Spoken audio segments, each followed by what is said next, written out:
Alrighty, so first of all, hello everybody and welcome to the channel. This is Nerds with Dice. You can find Nerds with Dice on Twitter at NerdsWDice, here on Twitch. If you haven't followed, please consider it. It is absolutely free to do and you can get some amazing, wonderful content here.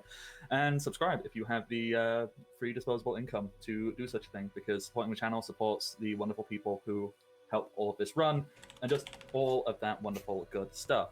I am the Bardic Knock. You can find me on the internet, Twitter, Twitch, Patreon, and YouTube, all as the Bardic Knock. I do content, not so much this week, but I should be picking myself back up and getting on stuff starting February, where stuff is going to be happening, and I'm going to be back on top of everything, hopefully.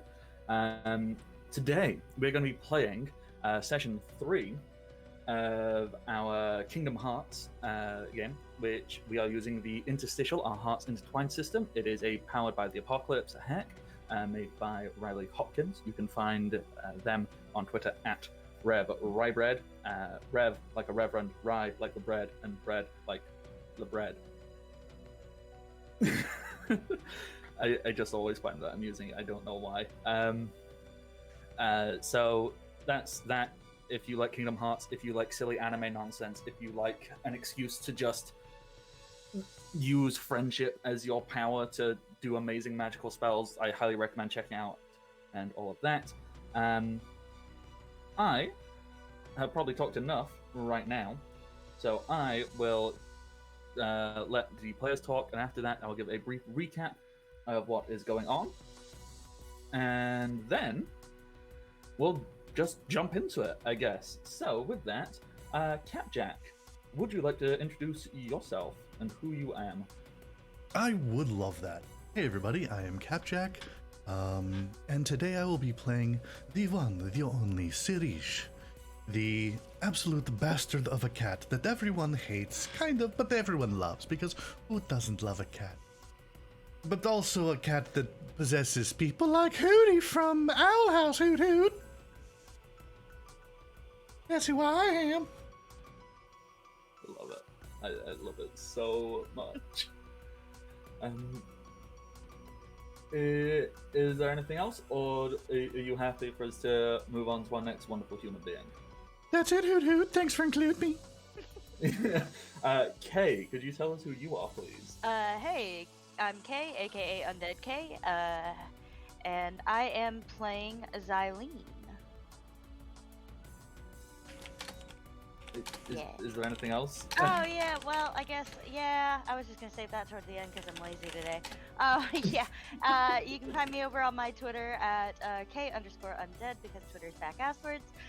You can also find me on my own Twitch channel, which is just Undead K. And yeah. Alrighty, and then finally, she does not have Cam today because we are putting health and well-being first and foremost. But Lauren is here, and she is currently being represented by a wonderful picture of her and her amazing cat. So you should be able to hear her voice and see her words. Lauren, who are you? Hello. Yes, I am Lauren. I'm sorry if I sound weird. I'm wearing a neck brace at the moment. I play the mom friend mystic, Rissix. So glad to be here. Sorry, hopefully dogs yipping didn't disturb anyone too much, but they are super excited for some reason. I will see what I can do to help them be a little calmer. Okay. Words and such. Yes, words. I'm going to keep saying words, so actual words form in my mind, because that's how it works, right? Last time, what occurred is Team 6 through 9. We spent some time back at Hall Bastion having some downtime. We made some people angry. We made some people upset. Yeah. Although we didn't do it. It was the Blob. It was our new squishy friend Pudding. Pudding did it all. Blame Pudding. We also made a new squishy Pudding. friend. Hashtag Pudding is over party. Oh, Pudding is good. Oh.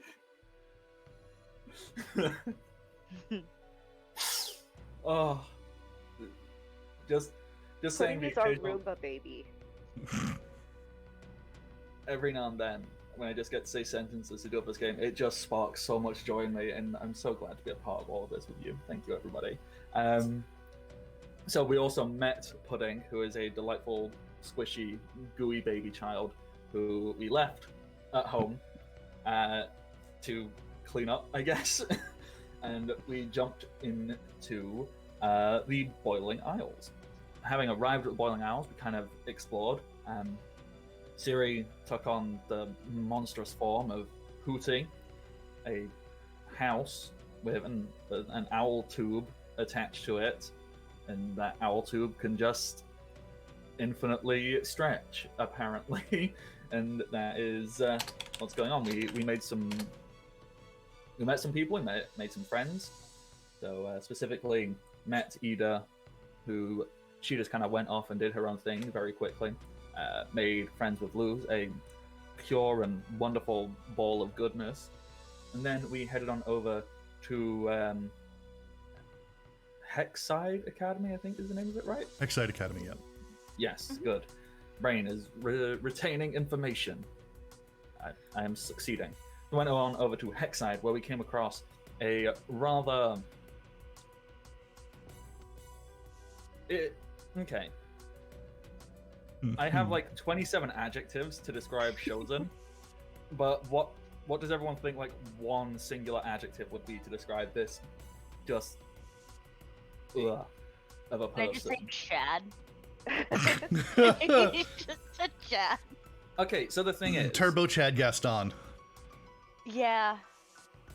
so the thing is, whilst the word Chad is technically appropriate, I think it is more so what Chad. I think it's like the general consensus of like the worst possible type of Chad, because I believe a Chad can be a great person. You know, they can be positive and uplifting, and this is just like all the terrible things of, you know what? Here's what people who think they are Chads are. So he's a Todd. That's actually. I I have a did Toxic sticker that literally Gaston-linity? says, "Don't be a That. Todd."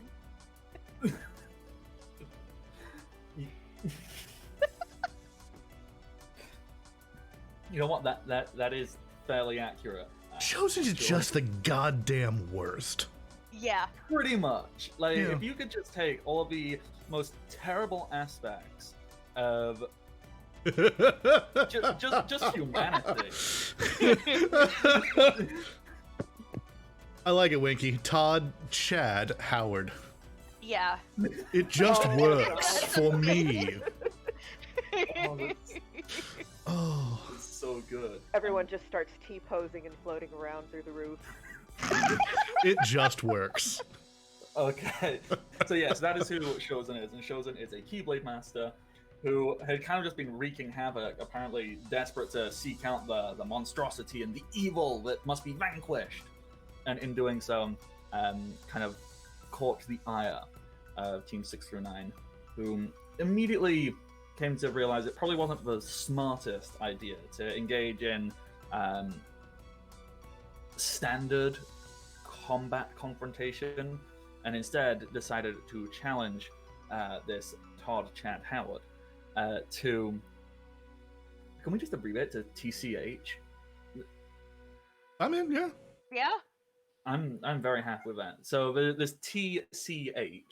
Oh, that just sounds rude. Oh, I love it. Oh, it does. It just Yeah. sounds like a horrible thing. Oh my god, as well. You know, when you put those three letters together, what does it sound like? It's ch, ch. Yeah. there we Yeah. go. It is the sound you make when you just see one. You go ch. Ugh. I So love it. challenge them to a game of Grudgby. And that is basically where we left off. So to give a little bit of context for anybody who isn't 100% certain, Grudgby is generic fantasy magical sport. There's a goal, and you score goals. And other than that, nothing else really matters. So, with that, I will hand the reins over to 6 through 9, who I don't know if they've ever played Grudgby. I'm fairly certain it is only Hootie who even knows what Grudgby is. And how would you like to start? Like, how would you like to get started? You know, you probably have prep time somehow. A montage. I believe a montage is very necessary. So, I'm pretty sure Luz would in fact insist upon it. oh yeah, Mm-hmm. Luz is most definitely there. She will just have all the equipment needed for a montage. You know, she pulls out a boombox and a CD that. Actually, no, it's a boombox that her phone slots into, and you can see the image on the phone, and it says "Totally Tubular Workout Mix 1987." Tubular, or it's me, something like Hoot that. And montage music starts playing, so just it's there. Montage away. It's probably Kenny Loggins just screaming something about a danger zone, or you know, the scary place. I don't know. Hype time. Just occasional nonsensical, meaningless words that sound really impressive. Gonna walk the pathway through discomfort land. Da da da. Ah, yes, legally distinct from danger zone. Mm-hmm. Mm-hmm. Oh my dear. Okay. So, with that montage, what little vignettes are happening here? Obviously, I believe we start with Luz, who's going to get like just a chalkboard. Don't question where she has a chalkboard from. She just has one, and just trying to. Now, is she explaining what a montage is in this montage, or is she actually teaching Grudgby? I feel like she has to explain what a montage is in this montage. Yeah. So, chalkboard, it says montage, and then it shows like a little. It's got a little picture of stick figures, and then it kind of like does a dashed line over to a stick figures doing an action, and then dashes over to, and there's that. I believe that is vignette 1. Capjack, what is vignette 2 of this montage? Come back to me after the next person. Okay, vignette 2 of this montage. Oh gosh.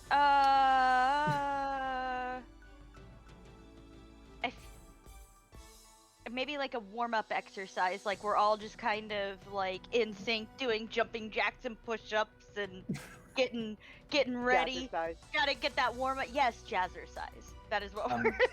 Do we all have on leg warmers and headbands? Well, yeah. Absolutely, and the little wristbands. Yeah, and I assume that these are, of course, color coordinated. Of course. Of course, yeah. How does Hootie wear leg warmers? Yup. I was thinking partially down his tube. Okay. It's just Get a thick a rope couple and of them dangle on it. there. One of those like Dayglow 80s t-shirts just sort of hanging loosely off. Mhm. Oh, okay, no. The Do the t-shirt, try. You have to have that 80s thing, so, being cut around the neck to hang on the shoulders. One shoulder, yeah. Just kind of hanging down the tube. Capjack, do you want to do your vignette now, or do you want to wait until the end? Yeah, just in the middle of, all these like super hype vignettes, just Hootie chasing a bug somewhere. And eating it. I mean, Wonderful. And then, Lauren, what is the final scene of this montage? we are running up the steps like Rocky, and as soon as we get to the top, somebody has to basically pass out. I love how none of our montages have anything to do with Grudgby. Look, does Just Grudgby exercising. have anything to do with Grudgby? No, not really. Okay, so as you run up this set of stairs that no one's really going to question where it came from, what is the statue at the top of the stairs that you run up to? It's totally like the Sylvester Stallone Rocky statue, but wearing like a witch's hat. And is the statue just called Gravel? Eh, Mm-hmm. Good, perfect. So you reach the music blares. It hits its peak. Who falls over? Who is the most exhausted by this montage? Hootie. Jeez! Ah! And, with that, Luzol, she'll wipe her hands and go, right, we kind of, we should go back to the Grudgby field. We're like really far away. Oh yeah, we were doing that. Yeah. I have no idea do how we to play play this still! game? Oh, the game's easy. You just gotta get the ball, put it in the goal. That's basically it. Come to think of it, I don't think we really needed this montage. But you know what we do need? Bleh. Horks up a box. What is in the box, or what is the box? It's a box labeled Ida's Grudgby cheats. I'm gonna take a stick and just sort of open one of the flaps to peek in. Okay, so What kind of interesting things do we think is in here? I have no idea. Oh, Because goodness. nobody knows. Okay, so It just starts like shining on us like the briefcase in Pulp Fiction. Ah, yes. you know what? I'm down for that. I like Pulp Fiction. That so does that. I assume you all get a fairly devious grin. Oh yeah, this'll work. So with that, we can just jump cut back on over to the actual Grudgby field, where Shozen has been on the Grudgby field, just doing like one-handed push-ups, and every time he does a push-up, since he's doing it one-handed, he can't clap, so he pushes up and like slaps himself on the chest. It's a needlessly over-dramatic display of how it is the worst. Like, you know what the worst is? It's that, but worse. Oh no. And whilst he is doing that, there is a small group of, I say small group, it's like 3 people, and I'm just trying to find my tab where I have the people, so I can remember their names off the top of my head, because my name is not good. Memory is not good, that's what I mean. Oh god, wow, words. I thought your name was Bardic, Hoot Hoot. It is. My memory of names is not good. That is what I meant to say. So, standing behind Shozen, on one side is a small pink-haired girl with 3 eyes and pointed ears, and she seems to be taking herself very seriously. Not doing any excessive exercise or anything, but very much just like holding a Grudgby ball, like spinning it on one finger, like, I'm here, I'm gonna do this, I've got this.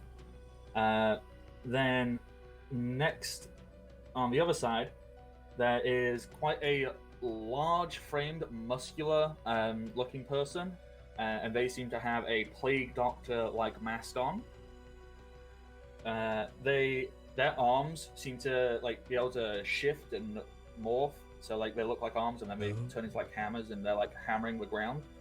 And then finally, the 4th member of this team appears to be a small, yellowish, pig-looking creature with glasses and a waistcoat on. Oh god.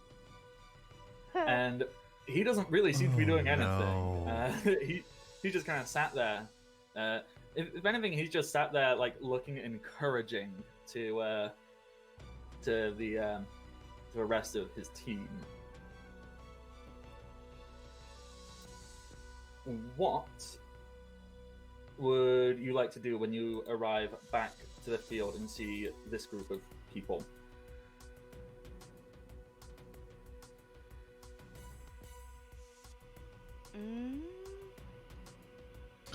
I want to do that the Spaceballs salute, but opposite. So it's like hi, and then it goes into the, kind of shove it, whatever. I'm doing the action, but I don't have my camera. That's not helping.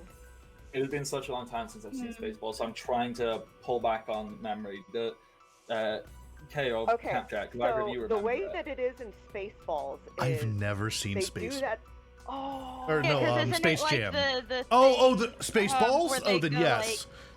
The yeah. I'm assuming that you're doing the movement, but yeah, in Yeah, Yep. like Spaceballs it's that to a high, and here it's high to that.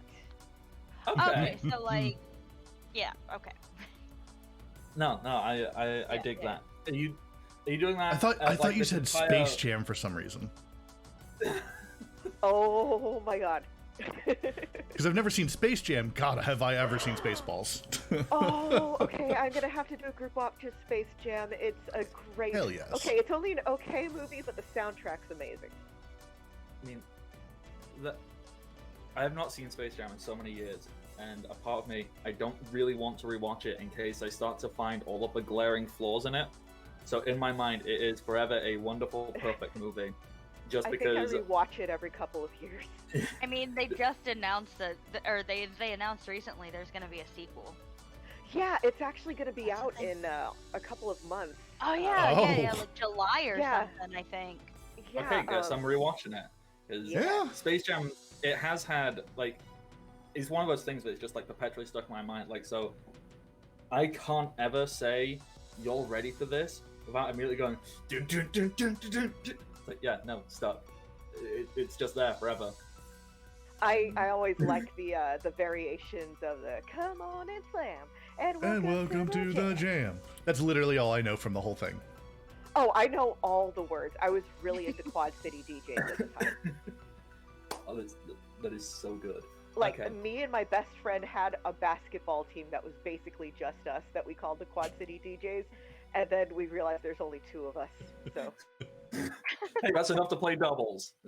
Be the Twin City DJs. Okay, so I'm gonna try and hold some level of focus. I make no promises, but I'm gonna try. So this salute, are you doing it as like generically to all of them, or do you like going up in a particular person's face? Or... I guess it's all of them. The way I picture it is the camera goes over to Rissix, and she's doing a little hi, meh, and then it's like as she does the meh, those like the anime things, you know, when somebody's like leaping into action or something dramatic is happening, like there's the color palette shift in the background and the lines that happen. Yes, that is exactly what happens, and I love it. I'm 100% here for all of that. Okay, Xylene, what are you doing? I'm doing the slightly like the I'm not trying to be aggressively intimidating, but I just so happen to be like checking my muscles, and then like after a moment just be like, you. Have you chosen a target, or once again is it just a generic to like all of them? Oh no, this one's absolutely a TCH. Yeah, good. He deserves the most ire of all people in existence. He's terrible. Can I establish a dark link? Oh hell yeah! Or try? Yes, please do. Okay. Oh, that's a great idea. Oh, actually, I'll wait for you. With links, if it's your highest stat, it's the +1, right? Correct. Yes. Okay. See, I'm remembering things. Okay, that's a 10. Exactly. A 10. 10. That is just a straight up success if memory serves. Let me just find the thing.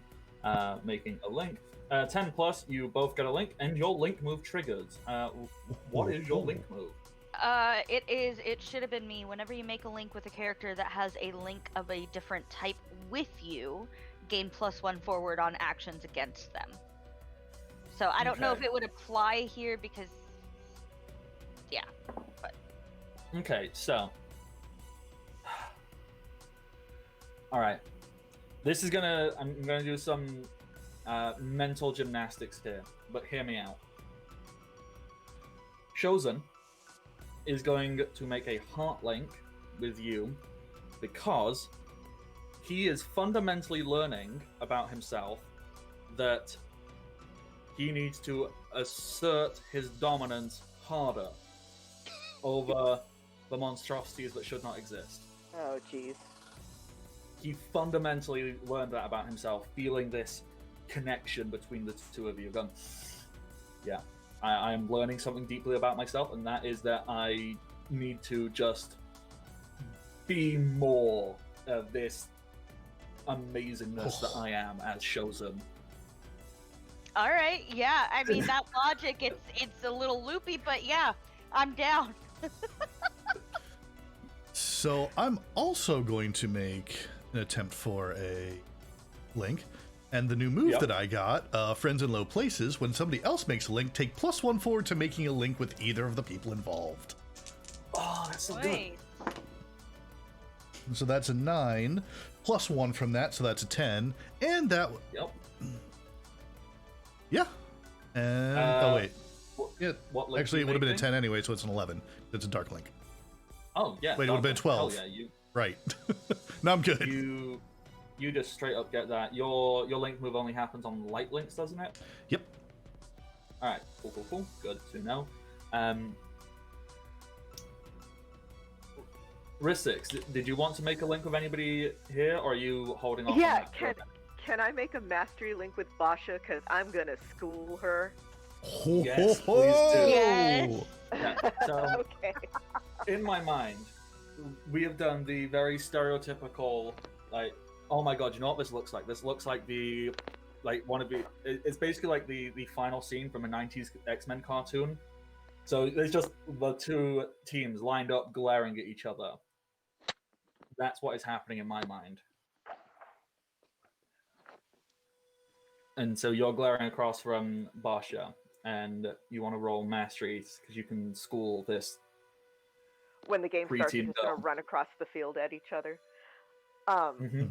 So mastery is my highest skill, so that's a +2 there, right? +1, I believe.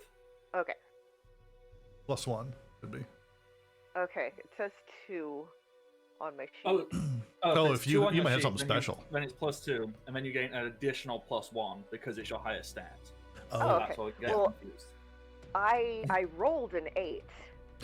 So So the 2 from mastery, which you would get anyway, takes up to 10, then +1 for it being your highest stat. Yeah, you 100% get to make that mastery link, and I believe your link move can trigger when you make a mastery link. Correct? yes. My link move is, hold on, let me go to that window. I'm pretty sure I get to like lock a link. Come on, window open. There we go. and also just in general, whenever people are rolling links, I'm probably just gonna roll them too. Yeah, that. Just take Yeah, that so for like that +1. kind of, Yep. I think creates this. a cascade. I think this system kind of works for us. Like, so, Okay. yeah, if one person's going to, we'll all give it a shot. Yeah, whenever I make a link with someone, lock a different link. Okay, yeah. So, do you know which link you would like to lock? I'm going to lock Xylene. Oh, never losing that link with Xylene. That's sweet. All right. I think, yeah, and okay, yeah. Alrighty. So then the only other thing I had to ask was, Hootie, what is your pre-battle taunt? I suppose this is technically what is going on here. So really quick though, but I did roll for that link. I was aiming for a mastery link as well, and so I got, lowest stat, so I get that experience, and I get that +1, from Ristix trying to do it. So that's a total of a 3. Okay. Oh, jeez. Double Oh, ones. so- Yeah. That is so bad. Okay, so when you fail a link that hard, your link move doesn't trigger. GM gives you a link, but also picks one, so someone else get a link and can make a move as hard as they like. All right, so as you try to make this mastery link because you want to school this preteen girl who is pretty bad. If Shozen wasn't there, you could quite happily call her the worst, but whilst ever Shozen is in existence, it is impossible for anybody else to take that mantle. But she's not too far off. So, I think... what link do I want to give you? You know what? I think I want to give you...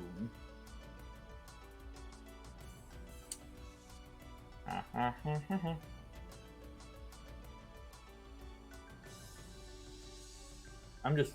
My brain is not thinking of things. So GM gives you a link, but also picks one. Okay. So, I think...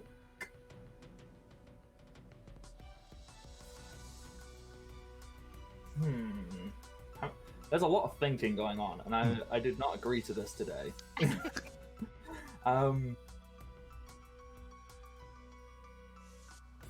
I think you will form a heart link purely because Barsha is currently doing that very stereotypical, privileged, bratty, valley girl-esque thing of like chewing some bubble gum and blowing an obnoxiously sized bubble. And I think as you try to make the link, the bubble will pop, and I think the popping of the bubble helps you learn something deep and imperative to yourself, whatever that just so happens to be. Yeah, which also explains what, Siri starts doing as their pre-thing. Siri just slowly rotating the face all the way around slowly. Hoot, hoot. Oh my gosh. And finally, Luz. She is going to be glaring over at Tibbles. Tibbles is the name, or was it Tickles or Tiddles? Tibbles. Or... Tibbles. Tibbles. Oh, it sure is. Yeah. And she is glaring super intently at Tibbles. And he just waves a little trotter and goes, "Toodaloo." And Lou's like, God, I really do not like him. He's terrible. Alright. Quick light link with Tibbles. That's an 8. Okay. So you were trying to make a light link with Tibbles? Yeah. Okay, so you can get that and just not trigger the link move with an 8. So you can totally get that. Alright. So with that, King of course puts on his cheerleading outfit, or his intimidation armor, as he refers to it as. So little pink and white. I don't know enough about cheerleading because we don't have them over here.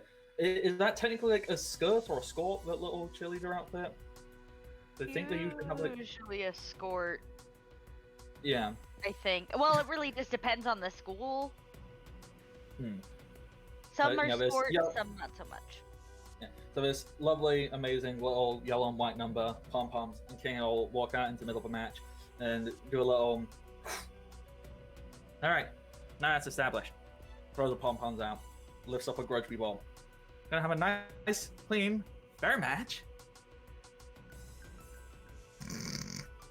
Lose! Catch! And we'll throw the ball to Luz. How would we like to begin this match? I'm gonna do a deep dive. Okay. So, let's see, that is art. That is a 7. So, you ask me a question. I do. Let me get my list of questions. Basic moves. There we go. I was looking for it. Okay, so deep dive. I think the question here is I'm going to ask you, what here could I use to win? Oh, I'm so glad you asked me that.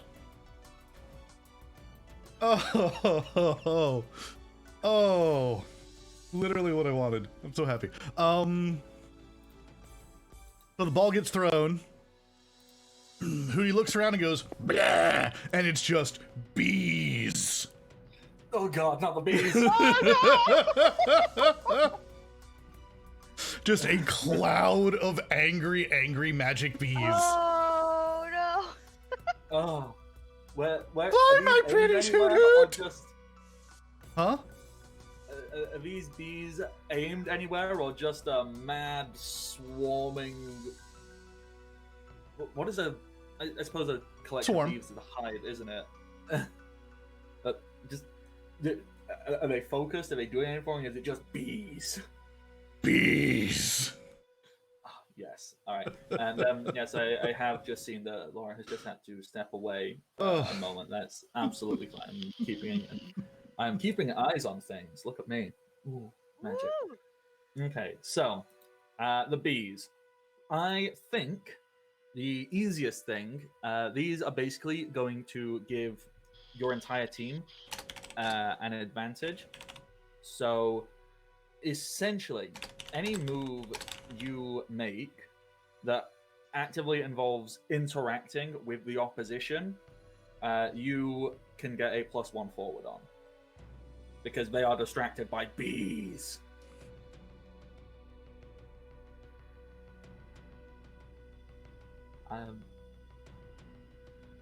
Xylene, I'm so happy.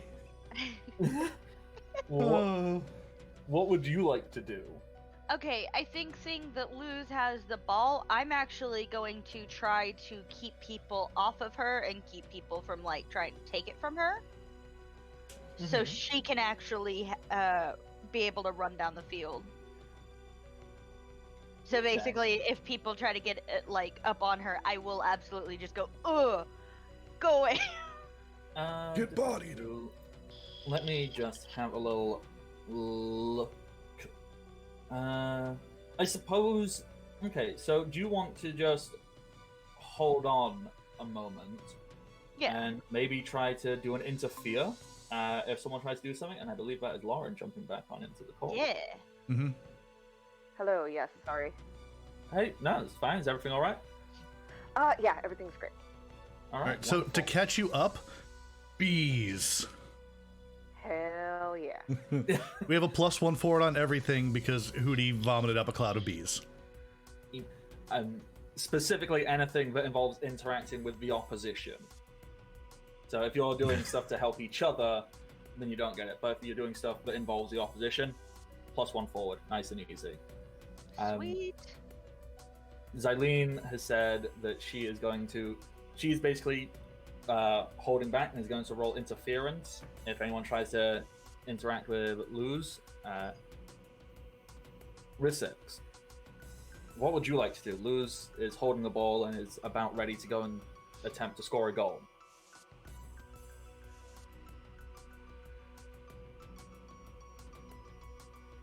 I'm looking at stuff.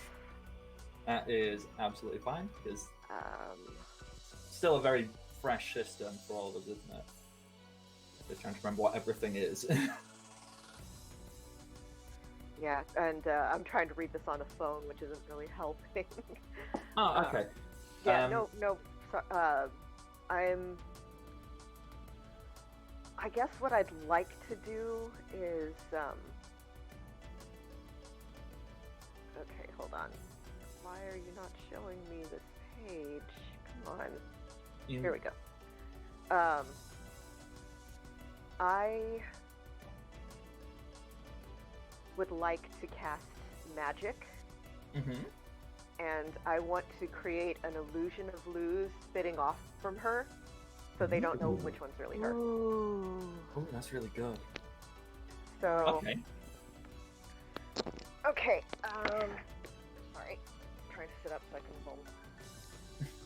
Rolling is- magic, which is with mastery, and the fact that it's my highest stat only counts as links, right? I believe so. Yes. But Okay. is it just me that gets that +1 magic thing from our link? Or is it both of us? Hold on, let me see.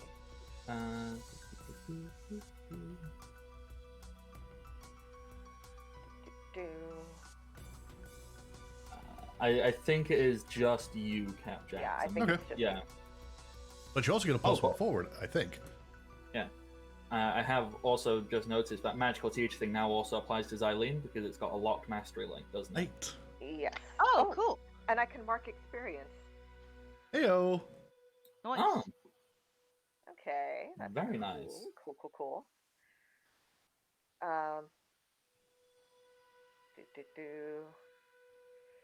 Writing stuff down.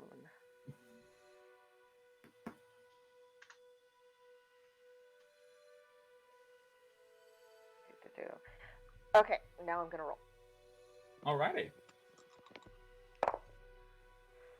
I rolled a 9.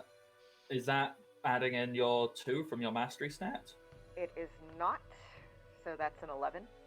All right, so you get to pick 3 from the list. To save you, like, do you have it open, or if you like, I can quickly read off the list I for have you. it open, so I want to Okay. create an illusion. Yep. I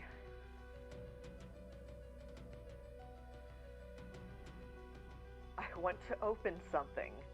I want to open a big crack in the ground in front of whoever's closest to lose. Mm-hmm. And Nice.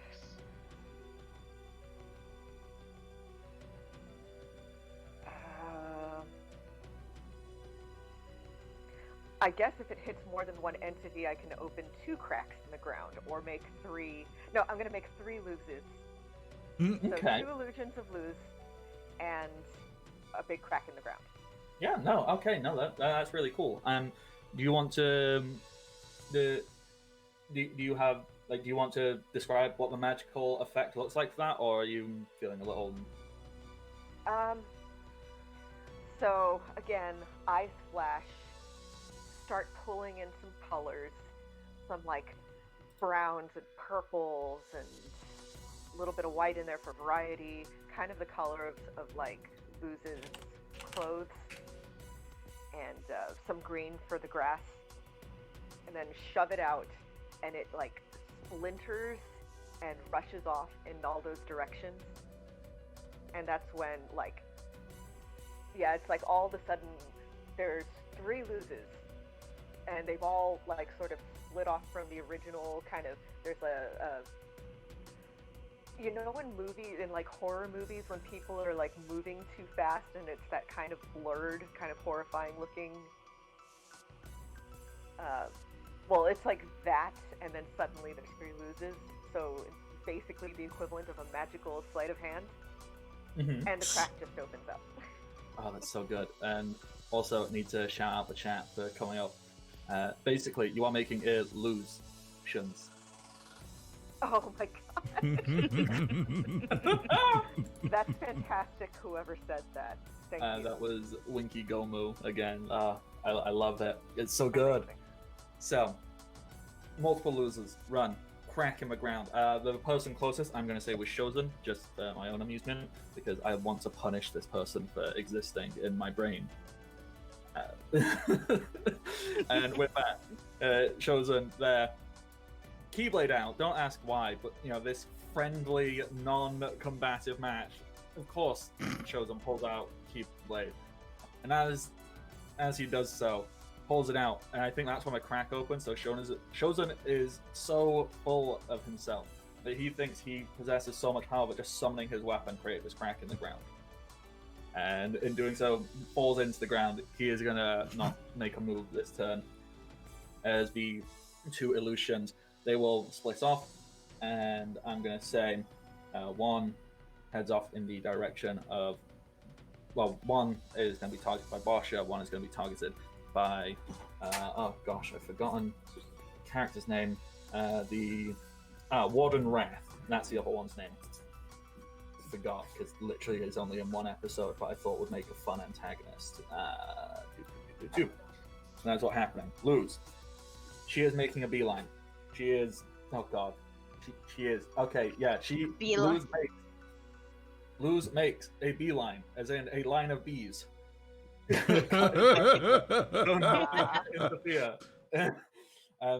Until like she runs right up. She's not even using magic. She's like so confident, and she is about to. She's going. I don't know what the best thing to roll here is. Well, I'll choose. I mean, it doesn't matter because I'm going to interfere with drama. So as Liz goes through that, Tibbles kind of just pops up in the goal, waves his little trotter, and opens a little pocket on his waistcoat. And inside there is a tiny vial, and inside the vial is a small green-haired girl banging on the vial. And Luz stops dead in her tracks as Tibbles just kind of chuckles to himself. And Luz just she just drops the ball in shock, and I suppose shock is just a correct term here. So, then Oh no. Shozen is stuck in a hole. He doesn't get to do anything. Barsha, she just goes and she is needlessly aggressive. She just punches one of the Lu's illusions with like a magical fire blast, and the illusion is taken out, but it stopped Barsha from hitting the real Lu, so it was still effective. It was a good distraction for a turn. And then Warden Wrath. Let's just see how capable Warden Wrath is. Oh, surprisingly capable for a one-episode antagonist. Is going to hammer arms the other illusion. Same thing. The illusion was successful. It worked, but it is gone, so you'd have to make a new one for that to work again. Xylene, since you are waiting to roll interference, would you like to do anything else now instead, because of how events have gone down? Yeah, actually.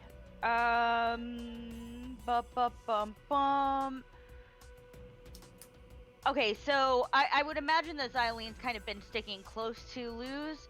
Mhm. So seeing what just happened, I am going to try to strike to subdue Tibbles. Mm-hmm. And yeah. All right, let's go for it. Let's slap this little That big is thing in the face. Hmm. Or a mastery. I got a 7. 7. You may choose one from the list, and the list is take something from them, force a change of location, or de-escalate the situation. I'm gonna take the vial, saying that Luz is in distress. I'm gonna just snatch the vial and just be like, "Hey, Luz, I got whatever this is. So we'll figure that out later. Go do the thing." Okay.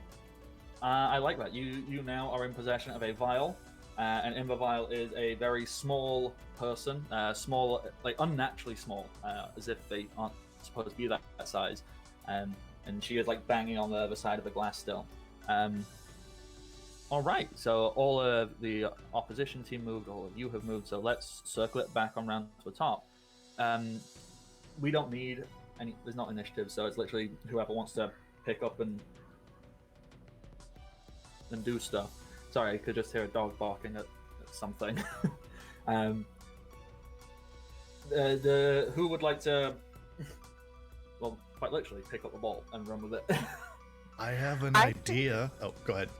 Oh, I was gonna say I could do a limit break and help out whoever has an idea, which I guess would be Siri/Hootie. Oh, okay, that works. Okay. Okay, so limit break. Let's see. I rolled. That one's a 4. This one is a 2, so that's a 6. E. Is there anything you have that? Okay, hang on. I'm just wondering, actually, having a brain moment, because I believe you can spend a link. Yeah, you can spend a link to gain advantage. Ooh.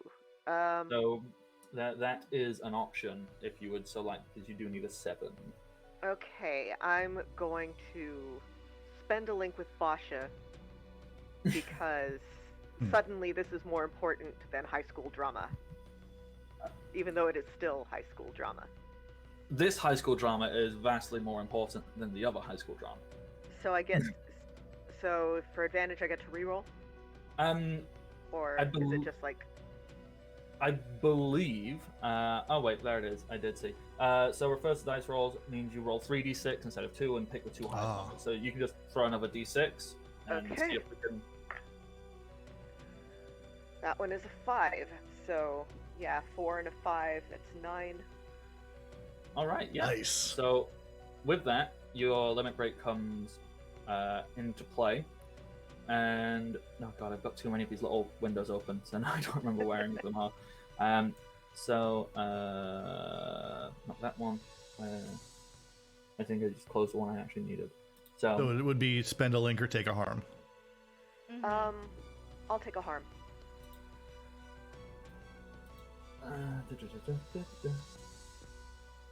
Yeah. Well, do you have any pluses on your light? Like, what is your light stat? No, my light's a 0.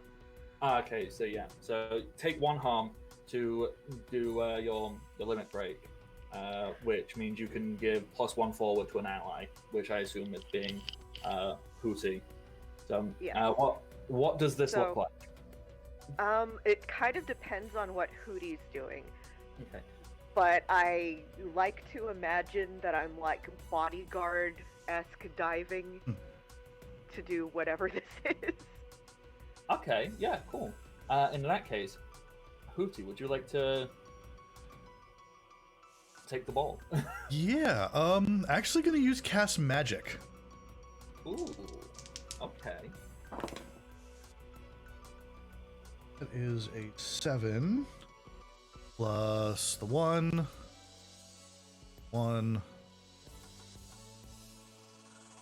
Oh, plus another 1. Excellent. Whew, plus 3. Yay! Thank you. All the bonuses. So that's 10. That is a really good. Okay, so with a 10, you get to choose 3. So, Okay. The magic is going to open something, inflict a semi-permanent condition, and bypass defenses. Ooh, that's Nice. good. All right. What is happening then? Hey, Tibbies, you got something on your face, Hoot Hoot? As some bees start poking Tibbles in the face. Causing Tibbles...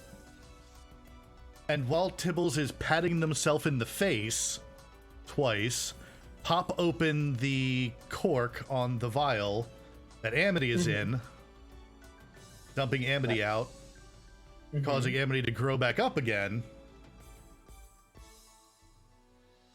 And there's something on your other side. Pat, pat. Tibbles pats that side, gets shrunk, and semi-permanent condition stuck in the bottle. Yes. Nice. Oh, that's so good. Okay. So. So. The limit break, risk 6. How do you assist in this? Because the magic, I assume, is Hooty manipulating the bees? I don't think Hootie's the one manipulating the bees. Okay, yes, I manipulate the bees and get stung. Just like, ha! Ow, ow, ow! Oh, that's so good. I love that. You know, Hooty, Siri, like, I've got a plan. I'm gonna do it. And then Rissik's like, control, hand waving, and bees just will fly past. Yeah, and... it's like that, like in Looney Tunes or something like that, when the bees, it's like they're just there for a second and all of a sudden swarm. It says a lot, but I know exactly what you mean. That description. Yeah, they take the hand waving as threatening. Yeah. Okay, so with that, Tibbles is...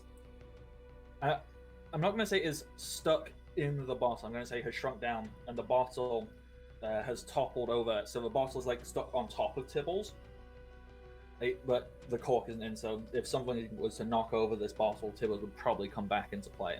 But with that, the small person who was in the bottle, she grows up to be a similar size to Luz. She has like a dark cowl with a little hood. She has a purple. Yep. Yep. Arctic freeze. Think so. Yep, we have a freeze Oh, here. no, frozen.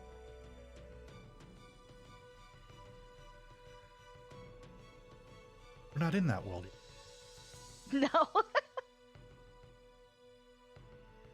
I'm about to be. I started replaying Kingdom Hearts 3. I need to play that one, like, at all. but I'm kind of stuck right now with Assassin's Creed Valhalla and Hades. Oh, I want to Ah. play Valhalla. Oh, they're so fun, both of them. All right, we're going to take a quick break while we recollect a bardic, but we will be back shortly. Woo! 1 second. 2, and back soon.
Alrighty, we are back. So first of all, huge apologies to viewers and whatnot. My internet decided to just do a big nope. It seems to be resolved. It seems to be fixed. I'm not 100% certain what occurred, but it's not a huge deal. Everything seems to be working back in place. So apologies for the rather abrupt end and heading on over to break screen. So let me try and pick up where we left off. Apparently, it was bees. We were at bees. So, Rissix had commanded the bees doing magic. Rissix takes 1 harm from that. And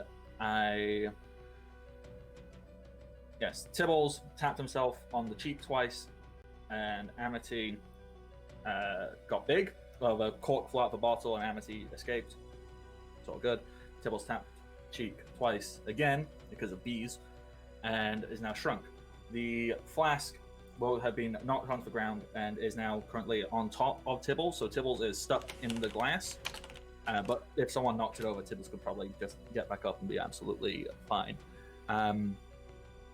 So I was before I realized all the internet went squiffy. I was describing Amity. So Amity, about the same height as Luz, wearing like a dark cowl with like purple leggings and under clothing, I think is the word. Yeah. She has a short ponytail tied up at the top with a shorter side shave, and at the front she almost has like a crown like coloring of like a brownish gold in the front. And when she is freed, she immediately goes and she will hug Luz before turning bright red and stepping away from Luz and going, "What? No? Thanks for saving me. Bye." And we'll just jog off over to the side of the pitch, and very, very quickly, just like crouch down and just do the loudest exhale. Is as Luz also looks incredibly flustered, flushing up the cheeks and whatnot. Now, What's going on between you two, Hoot Hoot? Luz looks and goes,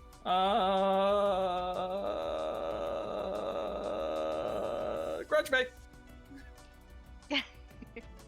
And Luz will pick the ball up. Before I go and have Luz do stuff, Xylene, is there anything you would like to do? Yeah, I was actually gonna say, if the ball was still on the ground, I had a thing I wanted to try to do. Oh, you can totally grab it before Luz. Okay. So I'm going to just kind of seeing this little exchange and just be like, oh, how cute. I'm going to scoop the ball up. And as I'm crouching to scoop the ball up, I'm going to place my hand on the ground, and I'm going to try to cast magic. Yeah, go for it. Okay, and I have a, what is it, a +1 because of the link with, or with the... With Rissix, yep. Yeah, okay. Yeah. So, alright, I got an 8 then. Okay, so +1 takes that up to a 9. Well, no, it was 8 with the plus. Oh, with the... Yeah, because it basically zeroes out. I have a -1 on mastery, so. Okay. That's pretty useful. Where's the thing? Okay, so I believe with an 8, you can pick one. Okay, so I want to go ahead and try to bypass defenses by essentially trying to launch myself over. So when I place my hand on the ground will start, my hand will glow, and the ground surrounding me will start growing and essentially kind of like lift up, like shoot up from out of the ground, and basically I'm just trying to yeet myself. Right. Is what So, I wanted. As you do that, Luz's eyes go wide and they sparkle, and she just goes, "Fun Vault! Fun Vault!" And yeah, you know what? You score. You ball hits the back of the.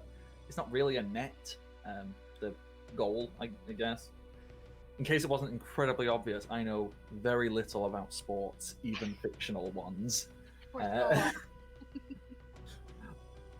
Okay, it's a very weird thing. I know both very little and way too much about sports.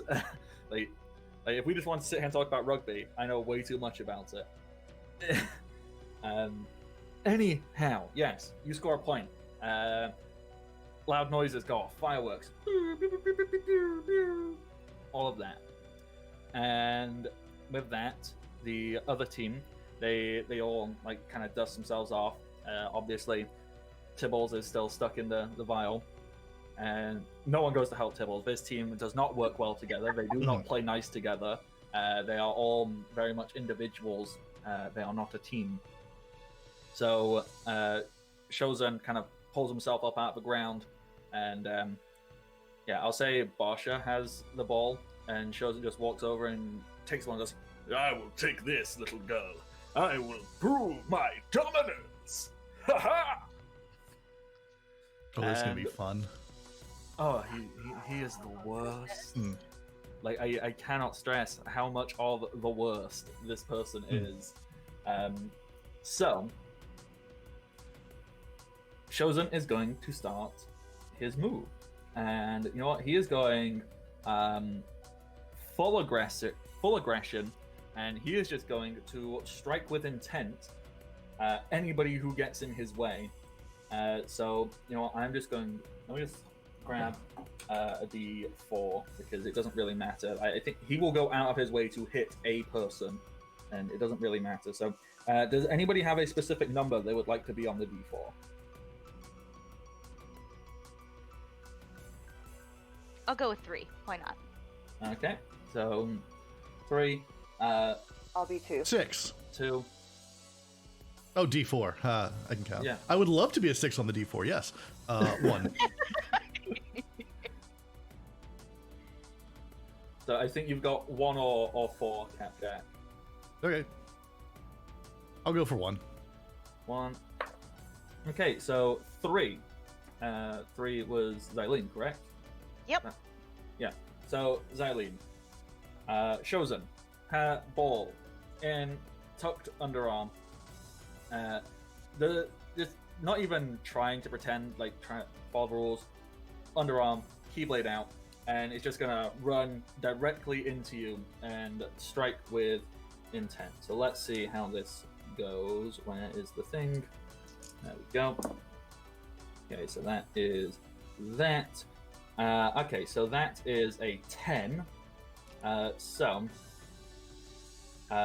Shozen is going to defend from harm and deal great harm. So defend himself from harm. So do you have a reaction or anything you would like to do in that case? Could I try to defend from harm, like seeing it's coming? Yep. And bear in mind, anybody can also jump in here. So either anybody else, they can interfere, they can limit break, or So, okay. And would I be able to count that +1 forward from my link move earlier? Yes, you most certainly would. Okay. And you get the B +1. Wait, what? The B +1. And the Bs as well. So and the B +1. Wow. We're just stacking up these pluses. And that is a light roll. An 8? Is that with your additional 2 things added?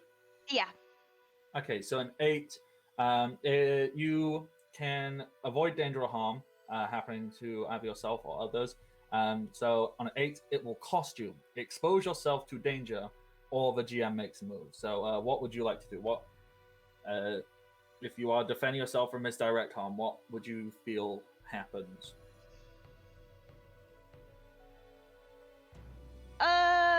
What if it was like, okay,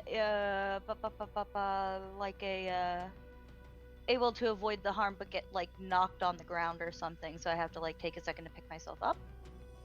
Yeah, okay. So so you won't take harm, but Shozen swing Keyblade wildly, really does not care. You, however you want to say, you dive up, you dive out the way, you summon your weapon and block. I don't know, whatever it is, you do not take harm, but you will be exposed to danger, which will mean a thing happens. Okay. So, in your mind, how does this look like? Shows them running, charging, swinging a big, stupid Keyblade. A big silly. Silly's probably a better word for it. Yeah, they should work on that. It is just silly. Okay. So as the Keyblade like kind of swings at me, I immediately summon my spear and manage to block it, but since the Keyblade itself is such, so powerful and this unknown whatever, just the impact essentially kind of creates one of those, anime tension, someone's getting blown off their feet. So it like locks for a second and then whoosh.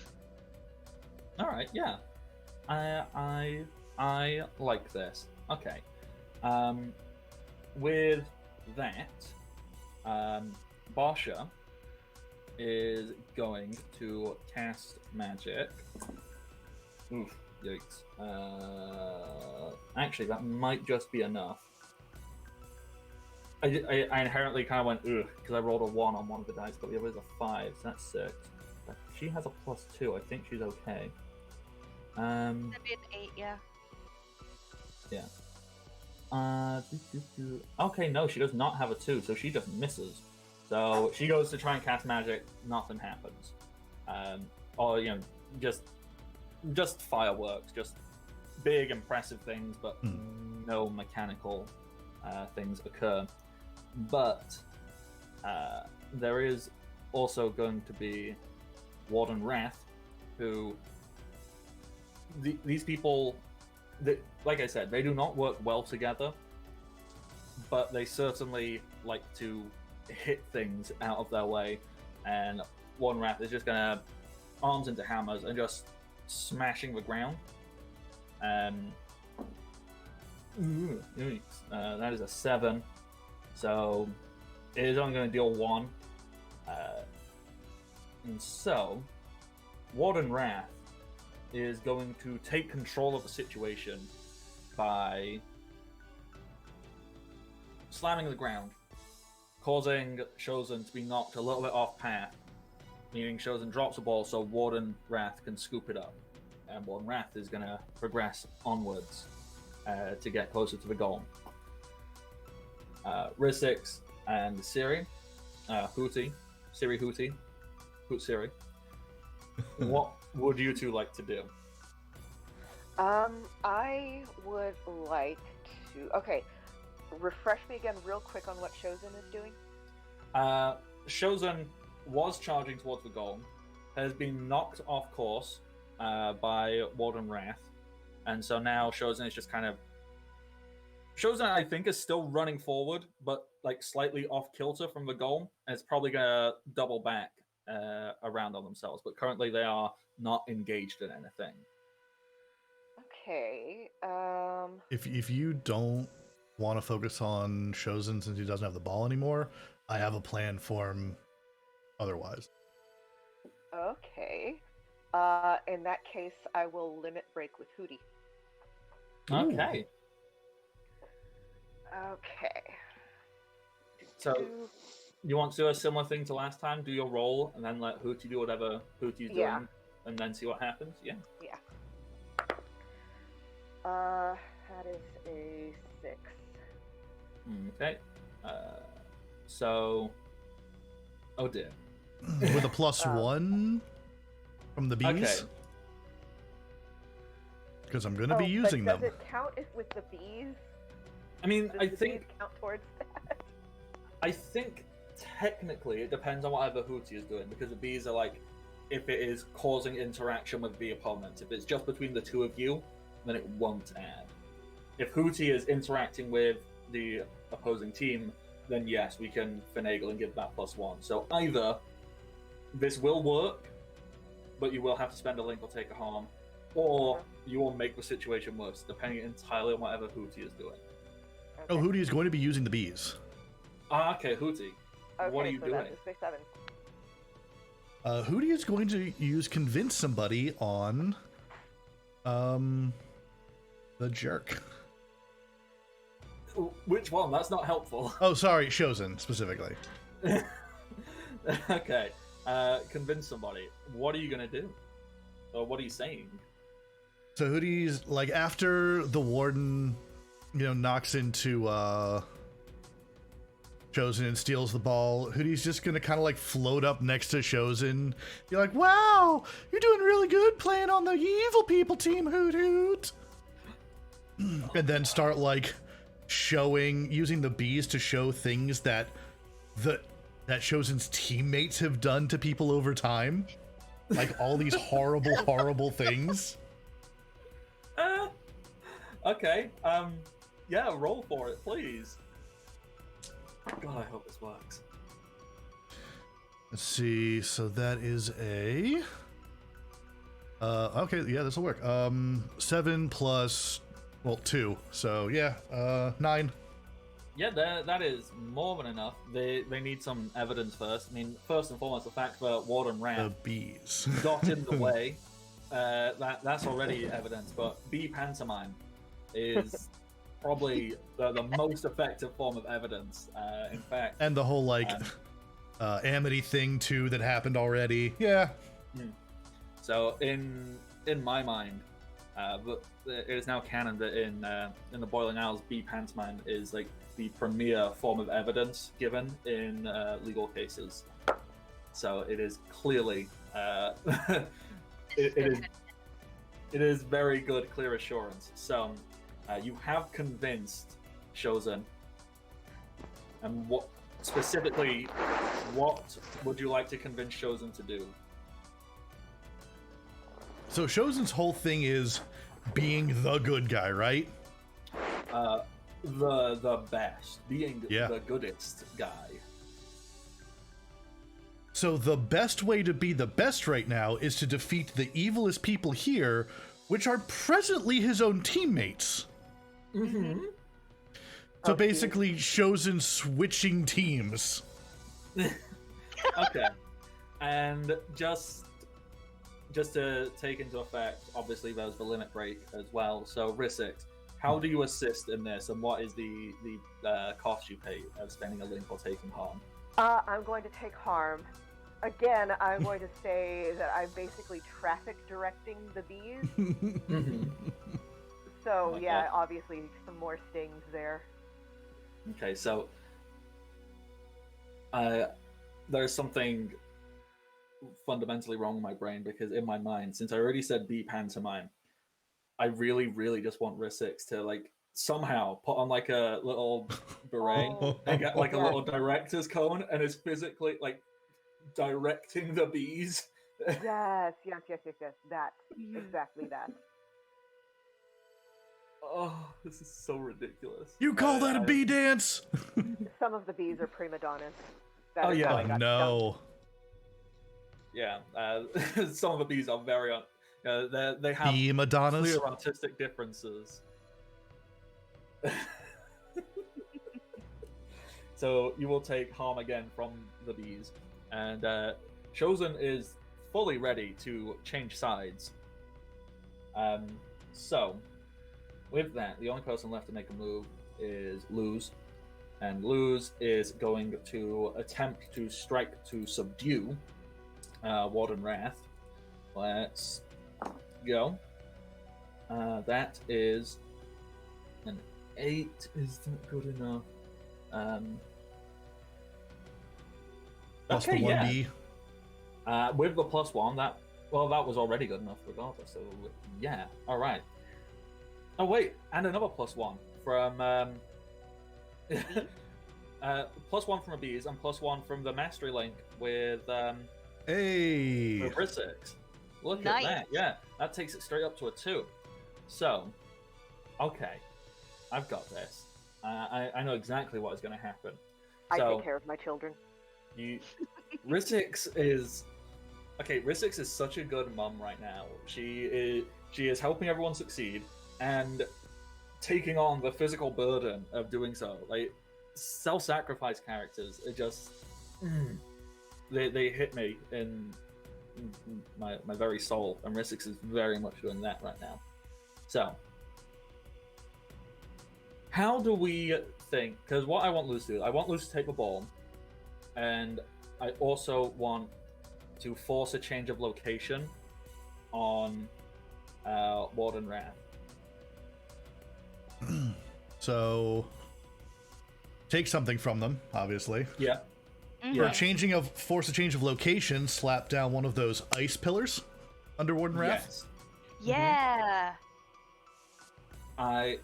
I'm very much into that. So Ice Pillar just, whew, Warden Wrath is just lifted up onto this giant Blasting pillar. off again!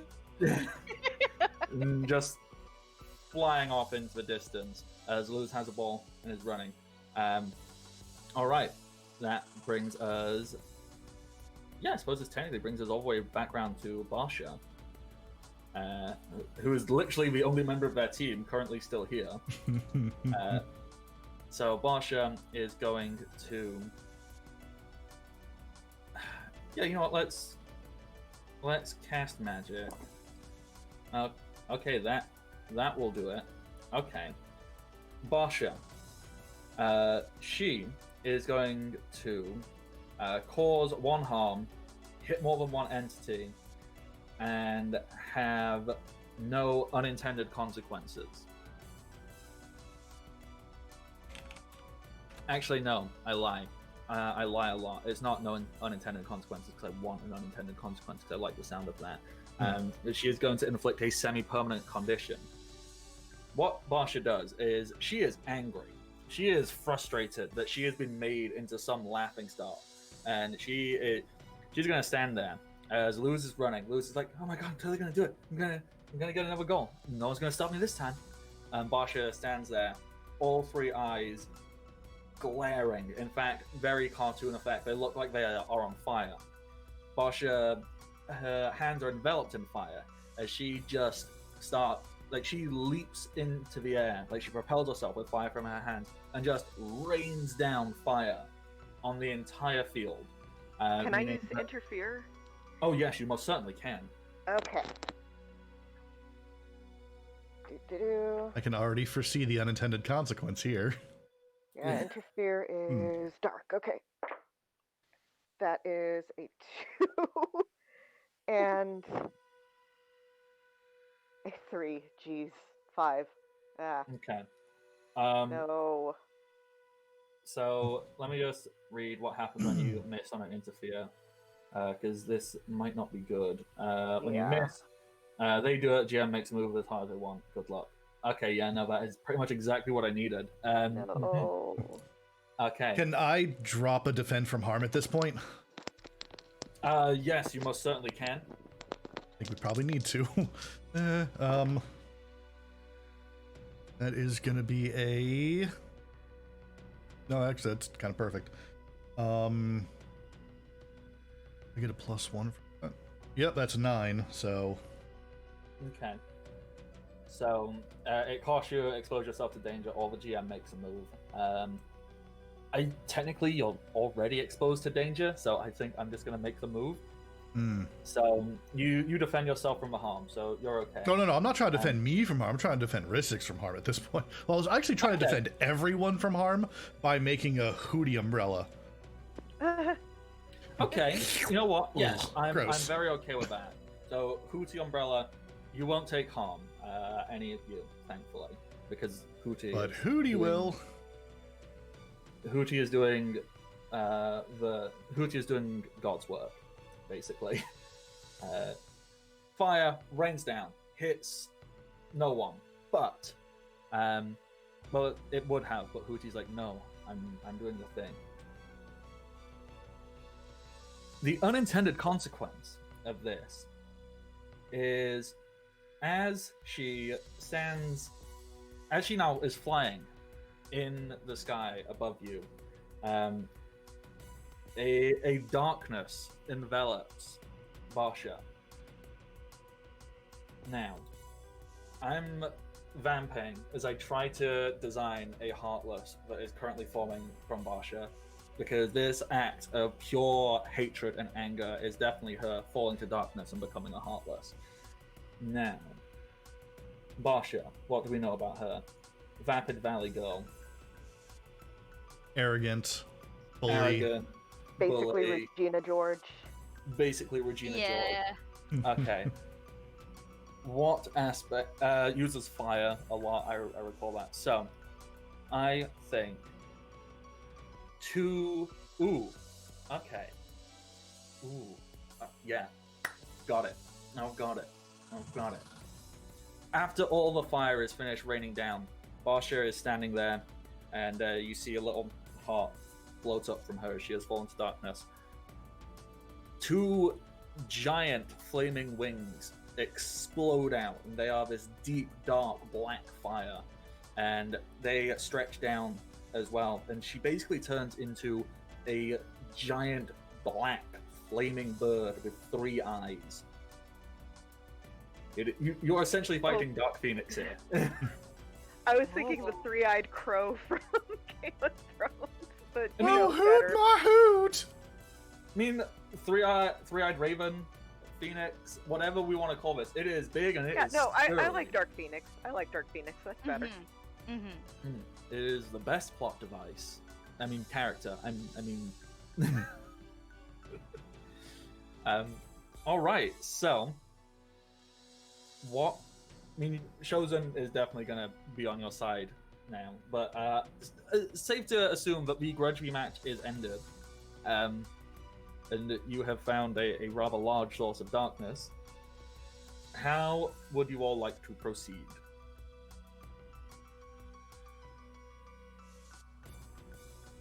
I want to do a deep dive. All right, go for it.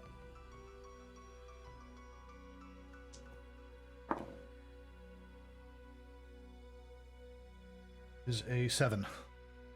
Okay, so 7, I believe I get to ask you a question, correct? Yep. Okay, let me scroll back up. Okay.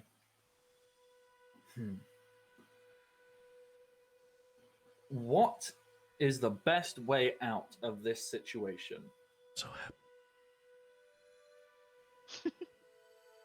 I swear we've created some kind of mind link, Capjack, because we always seem to know the exact right thing to ask one another.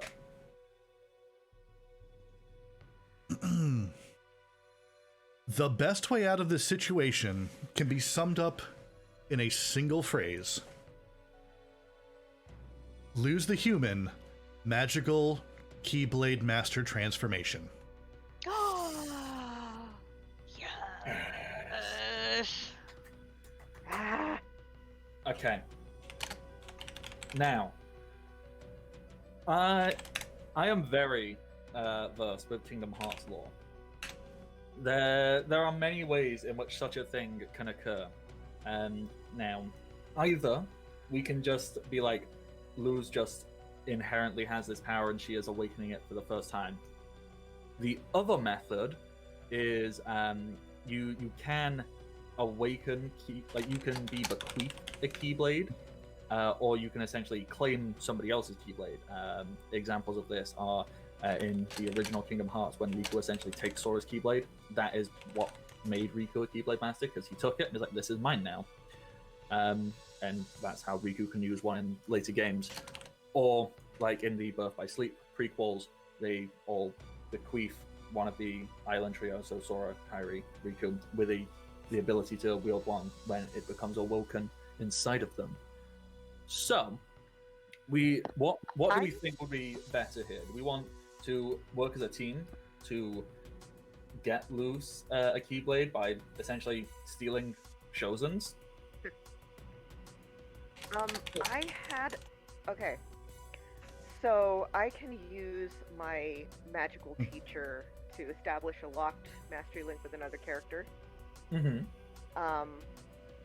If I did that with Luz, would that help her become awakened? I believe so. I I am also seeing a very good suggestion in the chat. For all we know, Ida just had a Keyblade kicking around. She picked it up from some point, and Luz has already just had one and claimed it this entire time. There are many justifications. It's just entirely what do we think would be the most fun to happen right now.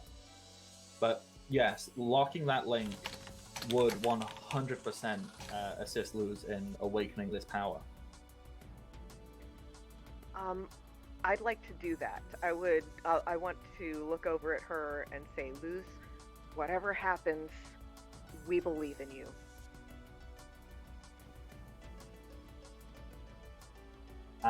Okay. You totally got this, dude. Xylene, what would you like to do?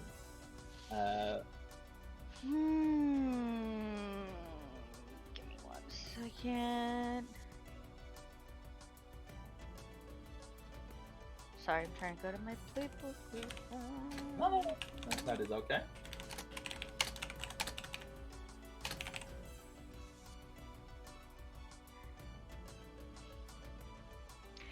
Yeah, no, I guess it'd just be like a, hey, yeah, no, you got this, sort of a thing. Do it for her! And point to the girl that tugged. Yeah, Amity is just... Yes. Amity is just still sat at the sidelines. In fact, she's turned around and just looking, eyes wide open at Barsha going, and, okay. I don't think there's really a... Okay, yeah, cool. I can work with this. I can work with this. So, Shozen. Shozen is gonna run, and Shozen's gonna be Shozen, and run and try and take a giant swing at the clear and obvious bad guy, the giant flaming phoenix, and that does not work. Nope. Noperino.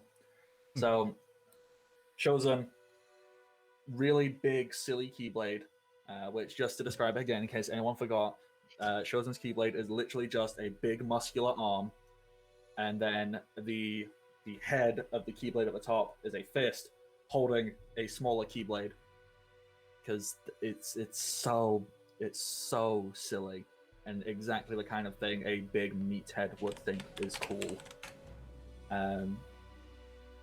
Shozen grips it with both hands, leaps, 20 feet in the air for pure anime nonsense, swings down, and Barsha Phoenix just slaps with a wing. Shozen is knocked back down to the ground. Keyblade is strewn across the floor and lands directly in front of Luz. Luz grabs the Keyblade, picks it up, spins it around, points it at this monster, and she is going to cast magic with it. That most definitely will work. And what kind of magical effect do we think is going to come out of this Keyblade? First, I think it's very important for Luz to have a full-on magical girl transformation. Oh, yeah. Absolutely. Oh, hell yes. In my mind, I think that's probably going to happen on the next move because of something I want to occur. So right now she is just unlocking, having access to one, and next turn, magical transformation is going to occur. I can absolutely promise you that. What about like one of the, you know how like one of her first spell was the whole light orb thing? Mm-hmm. What if like a bigger, more concentrated orb just kind of shoots out at the end? Okay, so with that, I think what we can do is we can say bypasses defenses, semi-permanent condition, and causes 1 harm. As you know what, that is also very Keyblade, because Keyblades all can shoot out a little beam of light. Mm-hmm. So I think she makes a little circle with the Keyblade and points it. And bear in mind, this is Luz still using Shozen's big, silly Keyblade. So yeah, tiny little girl wielding giant meat arm blade key thing creates this beam of light. It blasts, it hits the Phoenix, and the Phoenix, one of its eyes is just permanently dazed. Well, in fact, all 3 eyes are permanently dazed. And he's going, flapping around, and since Luz did not choose no unintended consequences, Barsha Phoenix is gonna start just blasting fireballs at random. So I will roll cast magic for that.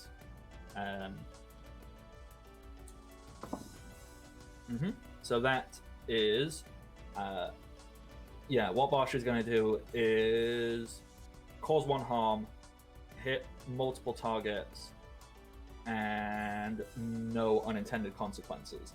So just going to be blasting magic. How would people like to react to that, if they would, or if they're just happy to take the 1 harm?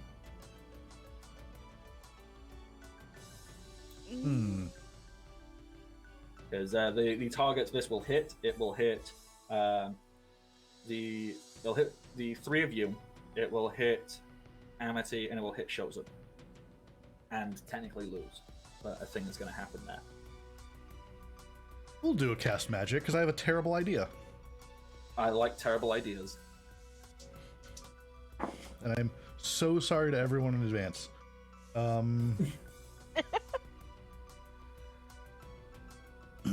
Do I have a +1 bees? Yes. The bees are still around. They are swarming around Barsha Phoenix. That makes that 8 into a 10, which is what I needed. Yes. So going to do heals 1 harm, hits more than 1 entity, and inflicts a semi-permanent condition. I'm so sorry, everyone. So Hootie's just starts shaking the tube and flinging mucus everywhere. Oh god. Oh god. So now everyone's coated in this, like, kind of fireproofing mucus. You know how they say that, like, snail facials are good for you? Oh. Yeah, I've heard about that. Oh, wait, we just lost Bardic. We've lost Bardic again. It should be and back. coming Okay, back around. there you There's go. a little, appears to be a small blip, but I think it has sorted itself out. I heard everything though, thankfully. Okay. So, healing Hootie mucus fires out and is gonna hit everybody. Correct. So everybody heals 1 harm, which is very good stuff. Okay. Basically just negates the fire attack. Yes, which is very, very good stuff. Xylene and Risic, what would you two like to do? I was gonna say, like, simultaneously, like, while that's, like, just before the whole mucus thing occurs, Xylene's going to stand up and kind of rush over to shield Amity. So, like, do the whole cover, protect, you know. Okay. Would you like to defend from harm or interfere? Defend from harm, I believe, would be the thing. Okay, yeah, go for that, please. I got a... Do the bees count for this, or...? Probably. Probably... okay. Yes, because you are defending from the harm of their thing. Right. Yes. Okay. That's an 11. Okay, yeah. 11, you prevent or avoid the danger. Nice. So, how does that look? You run over, do the anime block, or like... Basically, like I'm going to run over and just essentially shield her, so anything that hits kind of hits in her back. And it's just basically like, you're small, I protect. Okay, I love that. And Rissix, is there anything you would like to do? Yeah. I would like to form a heart link with Amity. Okay. My rationale being that seeing how she's reacting to Luz and stuff, like, just something in me just kind of, like, pings. And is like, oh, this is something. I am just double checking because I'm trying to remember if there's a separate mechanic or changing a link. And I don't think that is. Yeah, I don't have a link with Amity. Oh, no, you don't, do you? No, I had a link with Basha, but I spent it. Yeah, that's it. Yeah, my brain is mixing names up again. So yes, okay. Heartlink, go for it. Okay. And it's my lowest stat, so I get an XP for rolling it, right? Correct. Okay. No.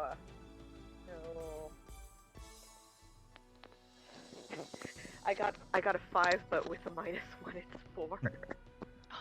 Well, remember, you can just spend a link and roll with True. advantage.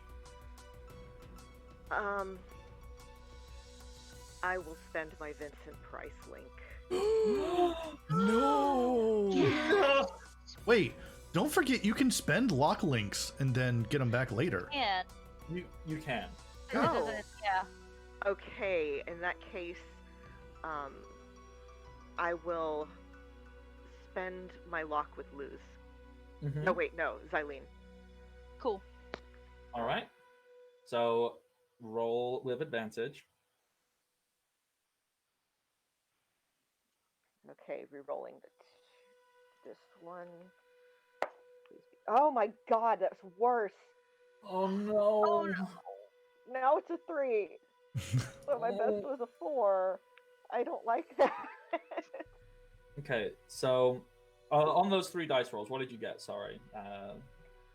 I got a 3, a 2, and a 1, and then I have a Oh, -1 to hearts. Oh wow. Okay. Yeah, it's not great. Mm. I mean, you could spend another link, right? You can. There is no limit. Yeah. You can just keep like burning through these links until you get what you need. It's just you want to burn all these links. Okay.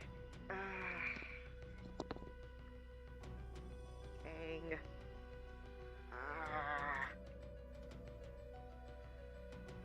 I really enjoy this system because it's very much like, do I want to succeed or do I want friends? I obviously you want can still someone be else to friends. get a link.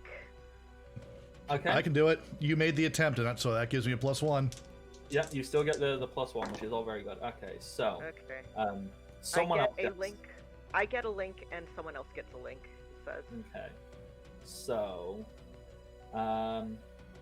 yeah, I will let you get your heart link because that feels important right now. But someone else is going to get a link, and I think Shozen is going to form a dark link with you, Risix, because Shozen is seeing you acting in this non-evil, monstrous way, and that fills him with confusion and anger. He does not like that things are not what they seem, and it, instead of making him question currently, it just makes him angry. Which is that's a healthy reaction in human beings. All right, now, excuse me, whilst I ran that. Sorry, what were you saying, Capjack?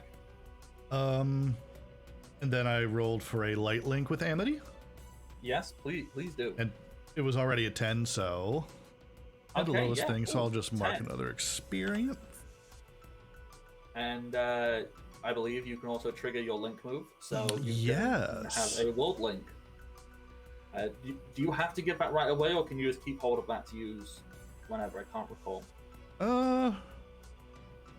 It says give another character, so I might as well just do it now. Yeah. And I want to give it to Luz. Let Luz do something super cool here. That is absolutely perfect. Thank you. So, this actually allows me to fully indulge myself. Okay. Let's paint the scene. Basha Phoenix, breathing down fireballs. Hootie protects everyone, well, like stops everyone from taking harm. Xylene sprints over to Amity, does the anime, no, you will not take harm. Risix is desperately like also trying to assist. Shozen is standing up and getting angry, like grimacing without his weapon currently, and is very upset and distressed about it. Luz also runs over to do the protect from harm anime nonsense, but is protecting Xylene, protecting Amity. And as Luz does so, the Keyblade she is wielding erupts in a aura of light, and that aura of light surrounds Xylene and Amity, and then that grows and surrounds the entire Grudgby Ball field. And as this happens, Luz is lifted into the air, her body brimming with light. As she opens her eyes and light emits from it, magical girl transformation ensues as she is enveloped in full Kingdom Hearts regalia. So if we're going by Kingdom Hearts 3 logic, this means she essentially gets some checkerboard plaid and a shit ton of zips. All the zippers. And a shit ton of zippers, as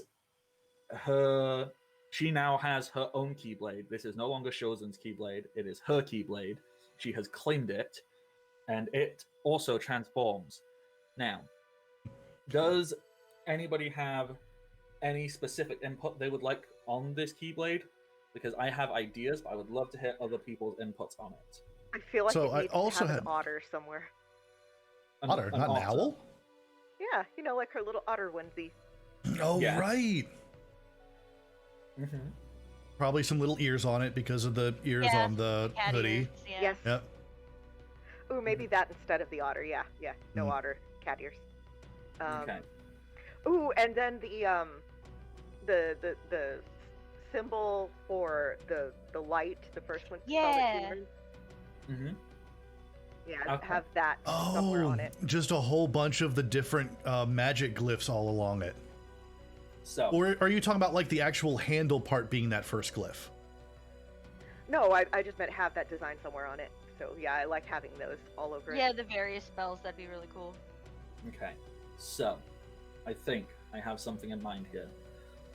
The handle, down at the base. The handle is essentially like the hood of her cat thing. So it's like purple with two little ears hanging off the end of it.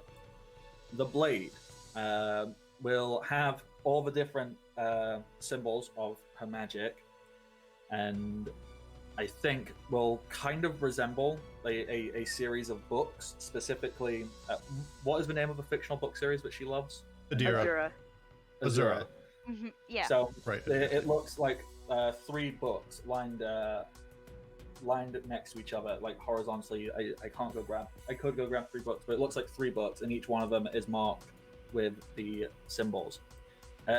The head of the Keyblade it resembles a heart, but the heart is actually a small version of it's 2 halves. One half is green and one half is brown, and they kind of cross and intertwine and form like a slight point at the end, and it slightly resembles 2 young girls Mhm. who are like bending slightly into a heart, and the point resembles their hands and arms wrapped around each other and pointing in a single direction. And at the very bottom, the keychain that comes off of it, I think, should just be like a little king skull. Just king skull is the little keychain that comes off the end. Yes. Luz Is this herself, Luz's like I said, gets... staff now?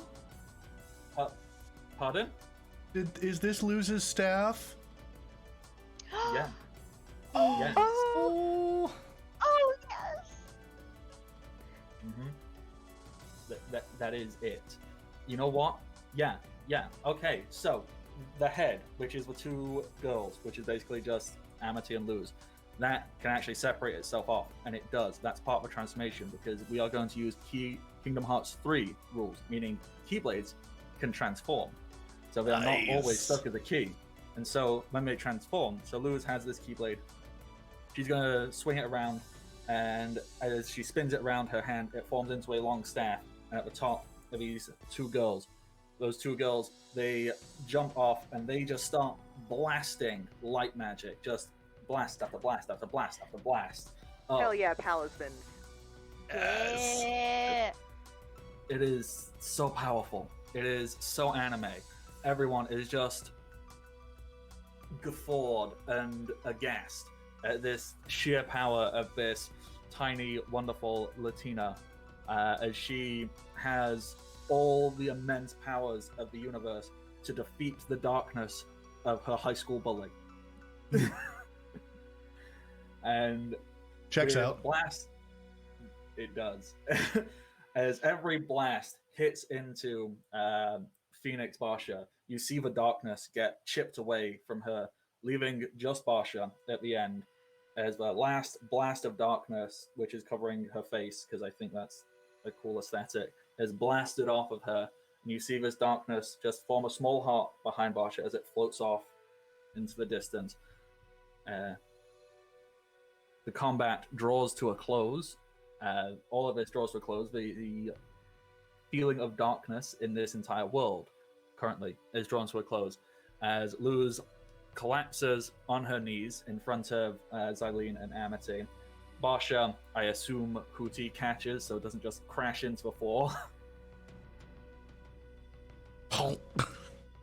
Yeah, just got it. And listen, Holding it in the beak. this entire area is just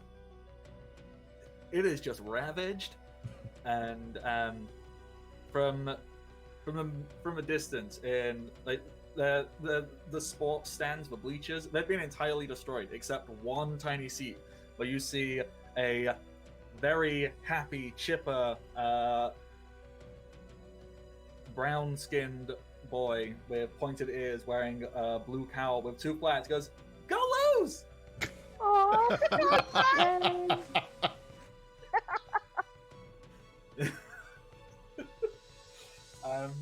You have succeeded. The darkness that was here has been vanquished, and in the immediate aftermath, what would people like to quickly do to try and stop whatever is about to happen?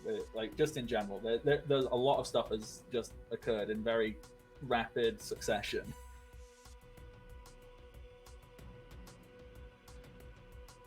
Float over to Chosen. In your face, Hoot Hoot! Boom!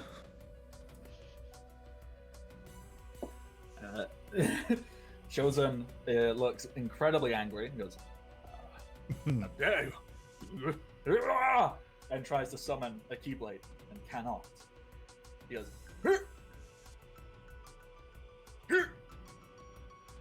"Okay, look, this happens to every guy. It's perfectly normal and fine. I swear this has never happened to me before." And I thought I'm the one that made it weird, Hoot! And feeling entirely emasculated and just very ashamed and embarrassed, as he rightly should do, because Chosen is a terrible human being and needs to be shamed into improving. With Chosen will very quickly go, "I'll return once I figure out how to look over there, a distraction," and just points in a random direction before turning around and running off into the distance.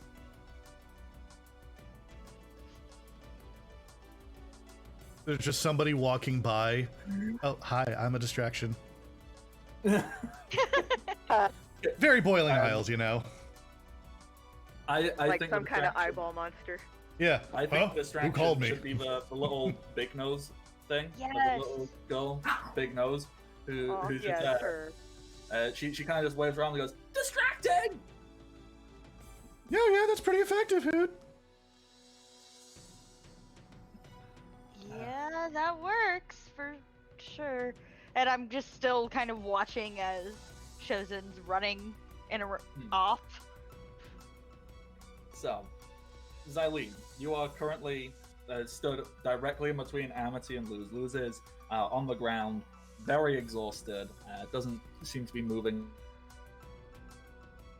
much. Amity. Just like the camera there for a second. Ha ha! Yeah. Sorry. Silly technology. That's fine. So, yeah, are you still like protect over Amity? No, I'm going to slowly let go of Amity and just sort of sidestep, shuffle out of the way, and just be like, "Hey, you should check on her," and motion towards Luz. Also, I don't really know either of you, but you're cute together. All right, all right. Yeah, Amity blushes very deeply. I want to be by Luz and Mhm. be like, and shove, shove, shove. Um, yeah, Luz. I just love this image. Like Luz is like sat on the floor, exhausted, panting, still giving off powerful light aura. And Amity, Yeah. I just love the idea of Xylene and Rissix kind of like stepping aside and like doing the like push together. Yeah, so if she's still on the ground, I want to be like, doing that whole hopping, not looking, and like shoving at her with my foot, so maybe she likes rolling that way. Yeah, yeah. For pure cartoon effect, I think that is exactly what happened. You tap Luz and she like just like flops out and then just like rolls across the floor over to Amity, who just kind of stands there and helps Luz up. They stand, they're holding hands, looking at each other. The soft music plays in the background. You're fairly certain like sparkles and a rainbow can be seen off somewhere. As Amity goes, that was really cool. And Luz like, I'm just glad you're safe. And they hold hands and pause in a very sweet and endearing moment. And I'm waiting for Hootie to come and do something to ruin it. This whole time, Hootie has just been like right there, just staring. This is such a beautiful moment! Hoot hoot! I think King will then sit on Hootie's head and he goes, "It really is."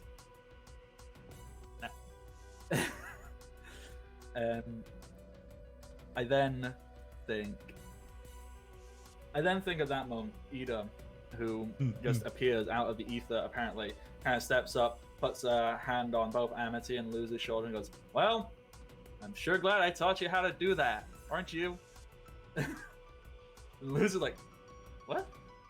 He's like, "Yep, I'm a great teacher." Yeah.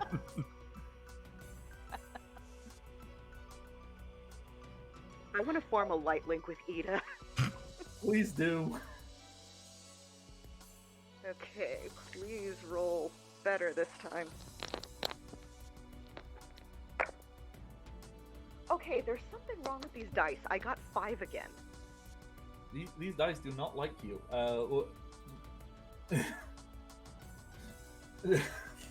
Sorry, I'm just loving the chat. Michi saying he wants to form a heart link with Ida. We all want to form a heart link with Ida. Right. Ida taught me so much about myself. Like, Yeah. how I very much enjoy saying "fuck the rules." Okay, you know what? With a 5, you get the light link. Someone else gets a link. I already have an Ida Well- link, by the way. Yeah. Yeah, I have an Ida link as well. Wait, apparently I do too. Never Well, mind. Yeah, we did. You- We did at the beginning. Like I mean, when we I first think got you the- can. Okay, I need to change this font color. I didn't see that at all. I mean, I will need to read up on it. Like, I know there is stuff. I guess I could just lock the link. I know there is stuff for like links changing, but I don't remember where I wrote that down. But I think that's a Yeah, thing that can happen. So I already have a light link with her. So I guess I could just lock it.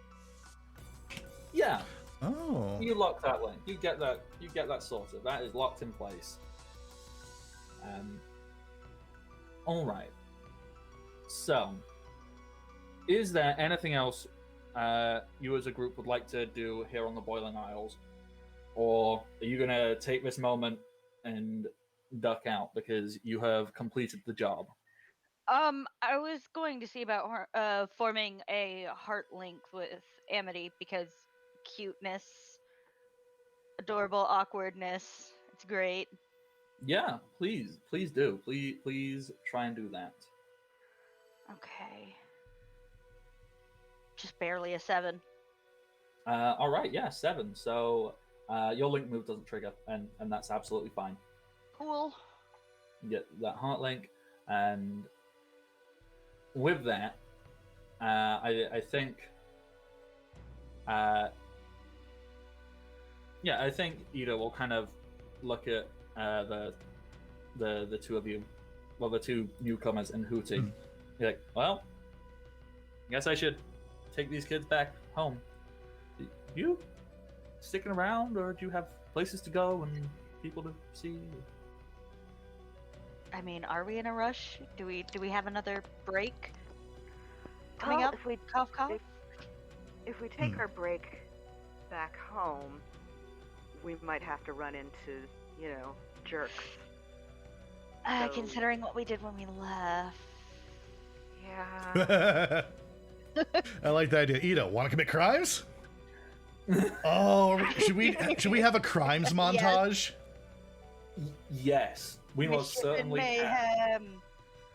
All right, so yeah, you know what? Ida 100% says, "Well, want to commit crimes?" And Yeah. Yeah, sounds good.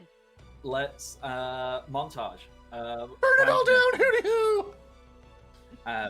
Now with Keyblade Master, well, not Master, but Keyblade Wielder lose.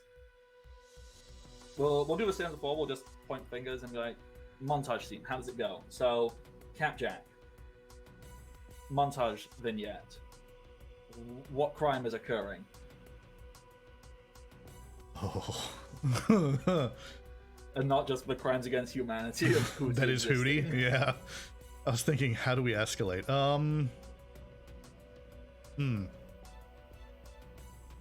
Nah, come back to Hootie. I'll Okay, build on come somebody back. else's terrible crimes. Also, I'm Xylene. spending my links with Tibbles and Basha to get experience. Yeah, please do. You don't need that. Because that gives me 5 experience.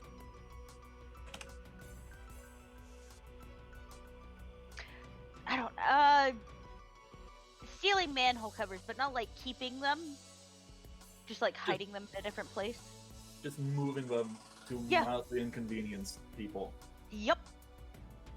I like that.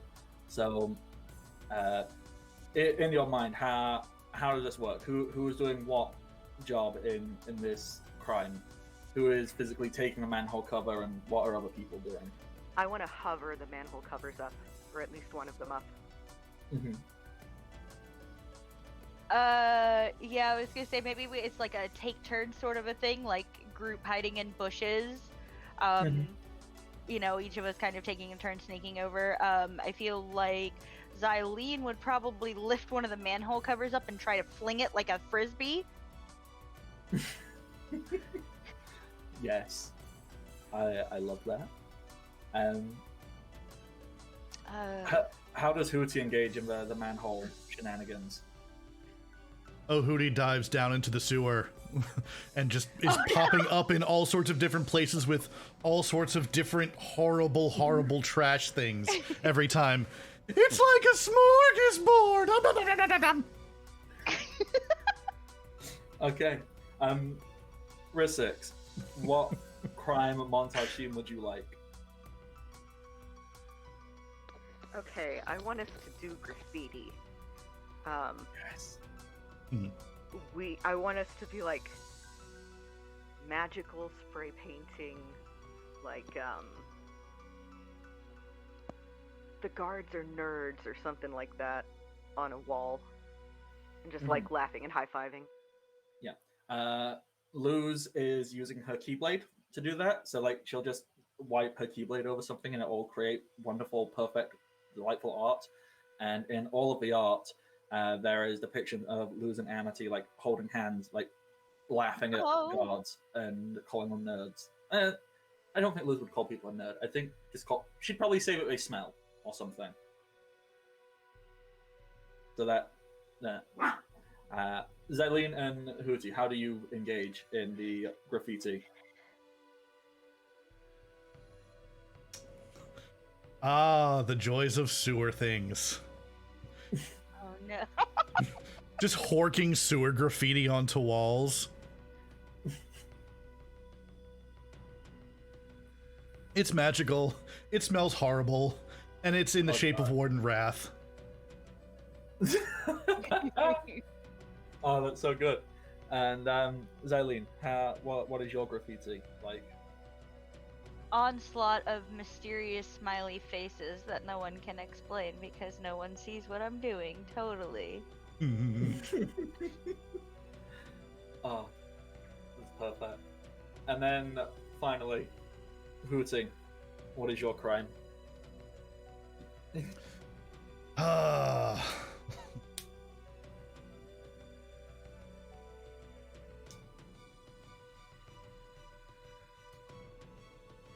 Hootie is going to...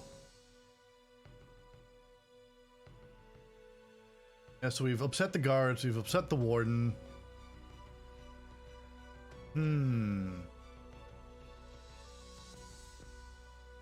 Yeah, Could Hootie go is for the just going... Emperor. No, Siri doesn't care about the Emperor yet. Hasn't come Fair. up yet. But no, totally is like... using the assorted sewer collectings. Is making really, really insulting owl pellet art of Shozen. Oh, that's so good. And like just So giving it to people. It does things when you poke it, it's like, I'm Shozen and I'm so great. Bleh. How does everybody else join in on this?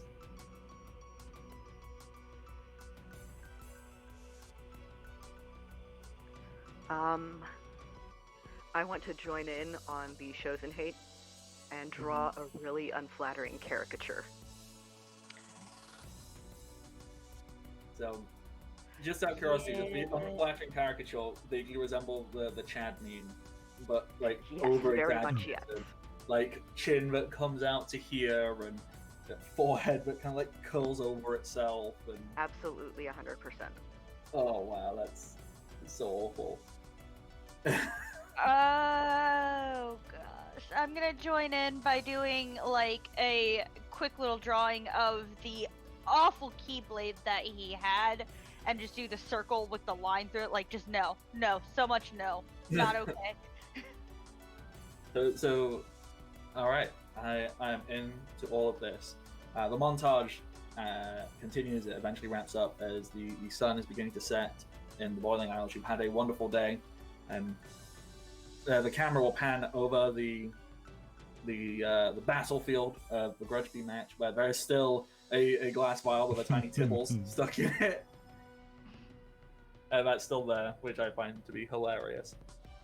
And I'm picturing like the end of Breakfast Club where it's like we're walking off the field and you see us do that freeze frame, like fist up in the air, all of us, and then we hold the pose while Tibbles is still there in the foreground, like hello. that is exactly what happened. Tibbles is there going, hello, help, please. And you know, like some strange creature will just kind of, actually, you know what? It's just Hootie. Hootie just. Yep. And moves on. All right.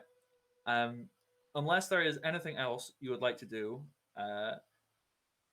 how do you say goodbye to Luz, Ida, Amity, and King?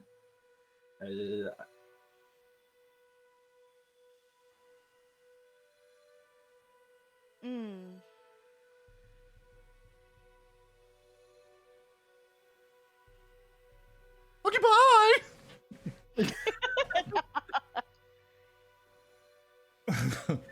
Yeah, and the eyes go back to normal, and the ears are gone now. Just a cat hops out of Hootie. Yeah. And I love the idea that, like, you know, so you kind of stood somewhere near the actual owl house, and you open a door you open one of your darkness door things, and the cat just pops out of Hootie, and Hootie's like, "Where have I been?"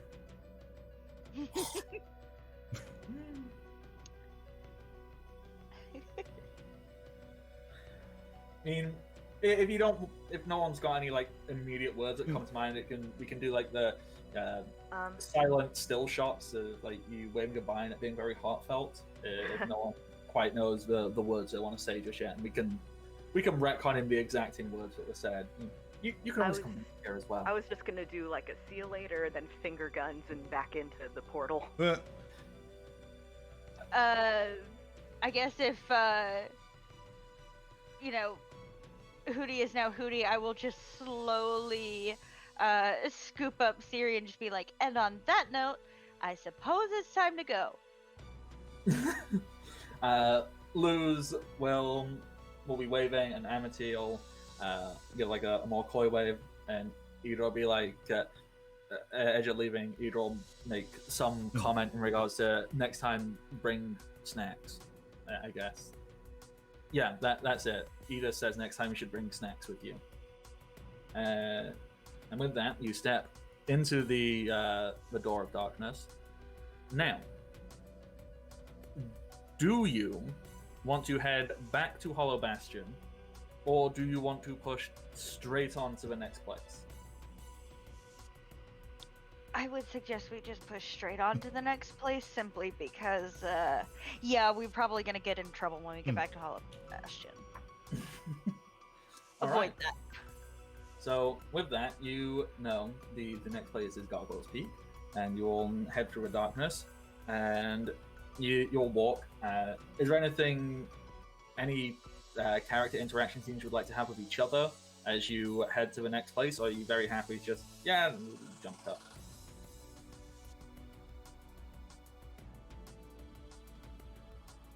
They were not terrible. No, they were not terrible at all. However, what was terrible was you jumping into that Hootie door thing that was just, no, not okay. Yeah, that was weird. That was real weird. It was really, really strange. And gooey.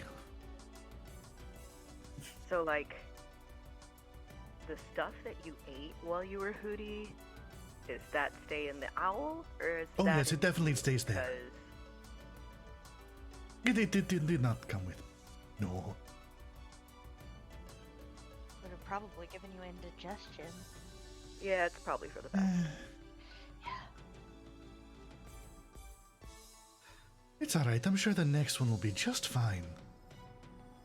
I love how horrified at everything Siri becomes they are themselves. It's like, what have I done?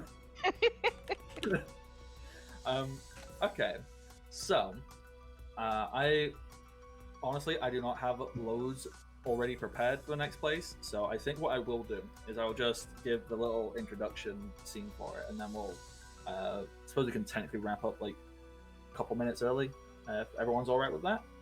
Yeah. All right, Yeah. cool. So, Yeah, sounds good.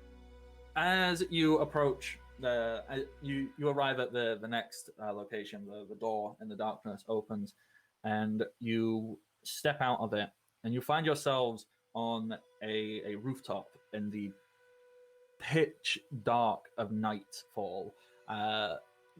Cascading clouds roll through the sky as the full moon beams light down. There is a lot of loud noise, probably more noise than you're used to. It sounds very active and bustling. There is very harsh winds and a very loud, I suppose you could equate it to like some whirring, rattling sound as spotlights are shone down on you. Behind you, while stood on this exposed ceiling, rooftop, you see a large, foreboding castle. And at that moment, the cinematic of Gargoyle's Peak would appear over the screen. Now, the first question I have for you, because both humans and gargoyles exist in this world, do you become gargoyles, or do you stay as the peoples, except Siri, who can do whatever the hell Siri wants? I want to be a gargoyle. You wanna be a Absolutely want to be a gargoyle. All right, perfect. And what do your gargoyle sonas resemble? Oh god. I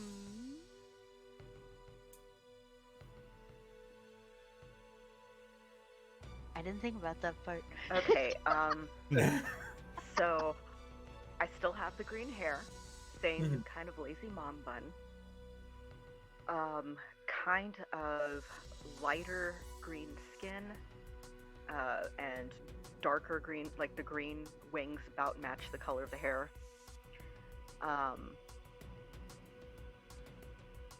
Wearing basically the same outfit that I'm still wearing. Little horns, big pointy ears, and claws.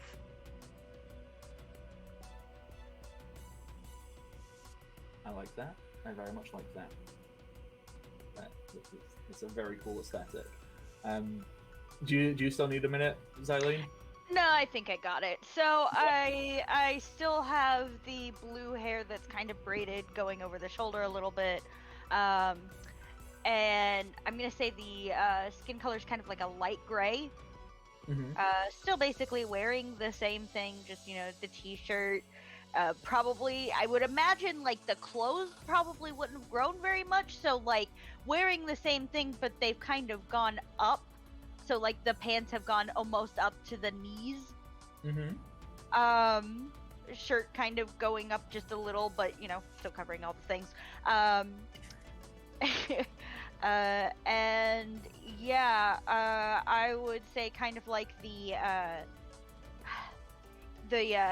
ram style tiefling-esque horns, where it kind of curves over, and the wings would be separate from the arms for full mobility purposes. Sorry, these are very important questions because either my brain already forgot them. But Rissix, horns and wings. Yes. Little horns about finger length, poking out from the top of the forehead. And yeah, the bat wings in dark green. All right, wonderful. So, you are on this exposed rooftop. There is a foreboding castle behind you. A spotlight has shone down from you. This spotlight seems to be coming from a large mechanical flying bird, and there seems to be two of these with giant whirring blades above them. And they've got these spotlights pointed at you, and there's a muffled voice. It's very loud and disorientating. It's very, very unpleasant as a group of people in like red jumpsuits and helmets covering their faces seem to be descending from these birds. At this exact moment, swooping in from behind you, a very large, I suppose, like large, broad-chested, purple-skinned, just hunky boy, just big hunky boy. Oh, I'm so gay for Goliath. Yeah. Swoops in, wearing a loincloth, and he will shield his wings, one wing around you, and he will say, "I do not recognize you. Come, you must escape, so we can escape. And this isn't quite as dramatic as I wanted it to be, because the person giving me a voice clearly got flustered and forgot words. Anyhow, I do not recognize you, but I see you as my kin. Come." At that moment, you will see an assortment of other gargoyle-type creatures. Siri, do any of them have cat ears? Not yet. No, none of these. No. Okay. I'm gonna need a little bit of time to figure out who Siri's gonna be. Okay, that is absolutely fine. So someone somewhere has cat ears, and we'll figure that out. So there's a collection of gargoyles, all different shapes and sizes. One is like one just kind of resembles like a big dog, and then that's running. There's like a small green-skinned one, a slightly taller red-skinned one, a kind of larger set one who's very happy, one who's a bit older with like a beard and seems to have a sword, and they all seem to be running away from these giant, scary, mechanical birds and people jumping down from them. So you are literally jumping straight into a very dangerous situation, and assume that all your harm is recovered from the previous thing. I feel I should emphasize that. During your downtime, that would have all been recovered. But we can leave it there for now, and we'll pick up straight into that next week. So, thank you everybody for tuning in. I hope you have enjoyed this. I have been and will probably continue to be the Bardic Knock, and you can find me on the internet, Twitter, Twitch, Patreon, and YouTube always. The Bardic Knock. This is Kingdom Hearts, Dreams of Nobody. It is using the interstitial, our Hearts Intertwined system, made by Riley Hopkins. You can find him on Twitter at RevLibred. Go and check that out if you too are interested in making your ship canon and making it actually happen instead of having to wait probably another season and a half.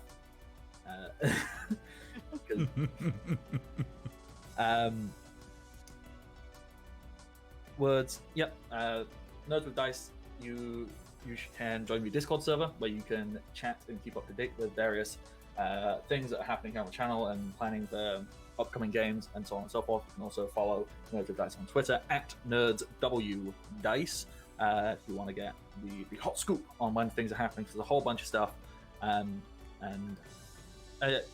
we can make sure to. I don't remember the times and days of all the things, but I know there's a Rifts game. I think that's on Tuesdays. There's the Henshin Super Sentai game, and I think that's on Fridays. Fridays at 8 p.m. Fridays? Yep. I know there's the Thirsty Sword Lesbians, and is that on Thursdays? Thursdays at 8 p.m. Boom, yeah. Turns out I do know when all the things are. Go me! So, yes, you can check out all of those wonderful, amazing things. Obviously, give a follow here on Twitch if you can. There is the YouTube where you can get the re-uploads of all of these things, so go and check that out. That's just Nerds with Dice on YouTube. And yeah, that is all the things I have to say here about the channel. I am gonna search for a person to do a raid to, whilst I allow the players to talk and say who they are and if they have things to advertise and whatnot. So, Capjack, who are you? Hooty hoo! No longer Hooty, actually. So, hey everybody, I am Capjack. You can also find me when I'm not here on Wednesdays from 1 to 4 Eastern. You can find me on my own Twitch channel, twitch.tv/CaptainJCross. I also have a Twitter. I don't use it anymore, so you can follow it. Whatever. Outside of that, yeah, I just occasionally stream on my own channel and here. So catch me doing those things. This weekend I should be doing some party games with like Jackbox and things on Saturday, so maybe I'll see you there. Kay? Hey, I'm Kay, aka Undead Kay. You can find me over on Twitter at K_Undead. Sometimes I post things, but most of the time it's kind of quiet over there. You can also find me on my own Twitch channel, just Undead K, and obviously you can find me here on Wednesdays, playing as Xylene. That's me. And then, finally, Lauren. Hey, I am Lauren, Sith Witch on Twitter. You can find everywhere that I'm at professionally at my website, lwsalinas.com. You will find me here playing Rissix on Wednesdays, and Sundays at 4 p.m. Central Time. You can find me live streaming Legends of S.H.I.E.L.D., which is a Marvel Universe-based podcast. We're going episode by episode through WandaVision at the moment. And speaking of which, if you go to the @Legends of S.H.I.E.L.D. Twitter on Saturday mornings at 10 a.m., I do a live tweet there. And I believe that's it for now. Alrighty. Rating. I have seen that Kobold Press are currently live. I think they're doing like some it says campaign planning, but I'm not entirely certain what they're doing. But that's fun. Kobold Press make good products, and they're always good to go on raids. So I will be ready to click that once Capjack throws over, shows the ending screen, so you can definitely see all things, and then we're good to go. So until next time, everybody, stay safe and happy adventures. Bye-bye. Bye. Bye. Bye.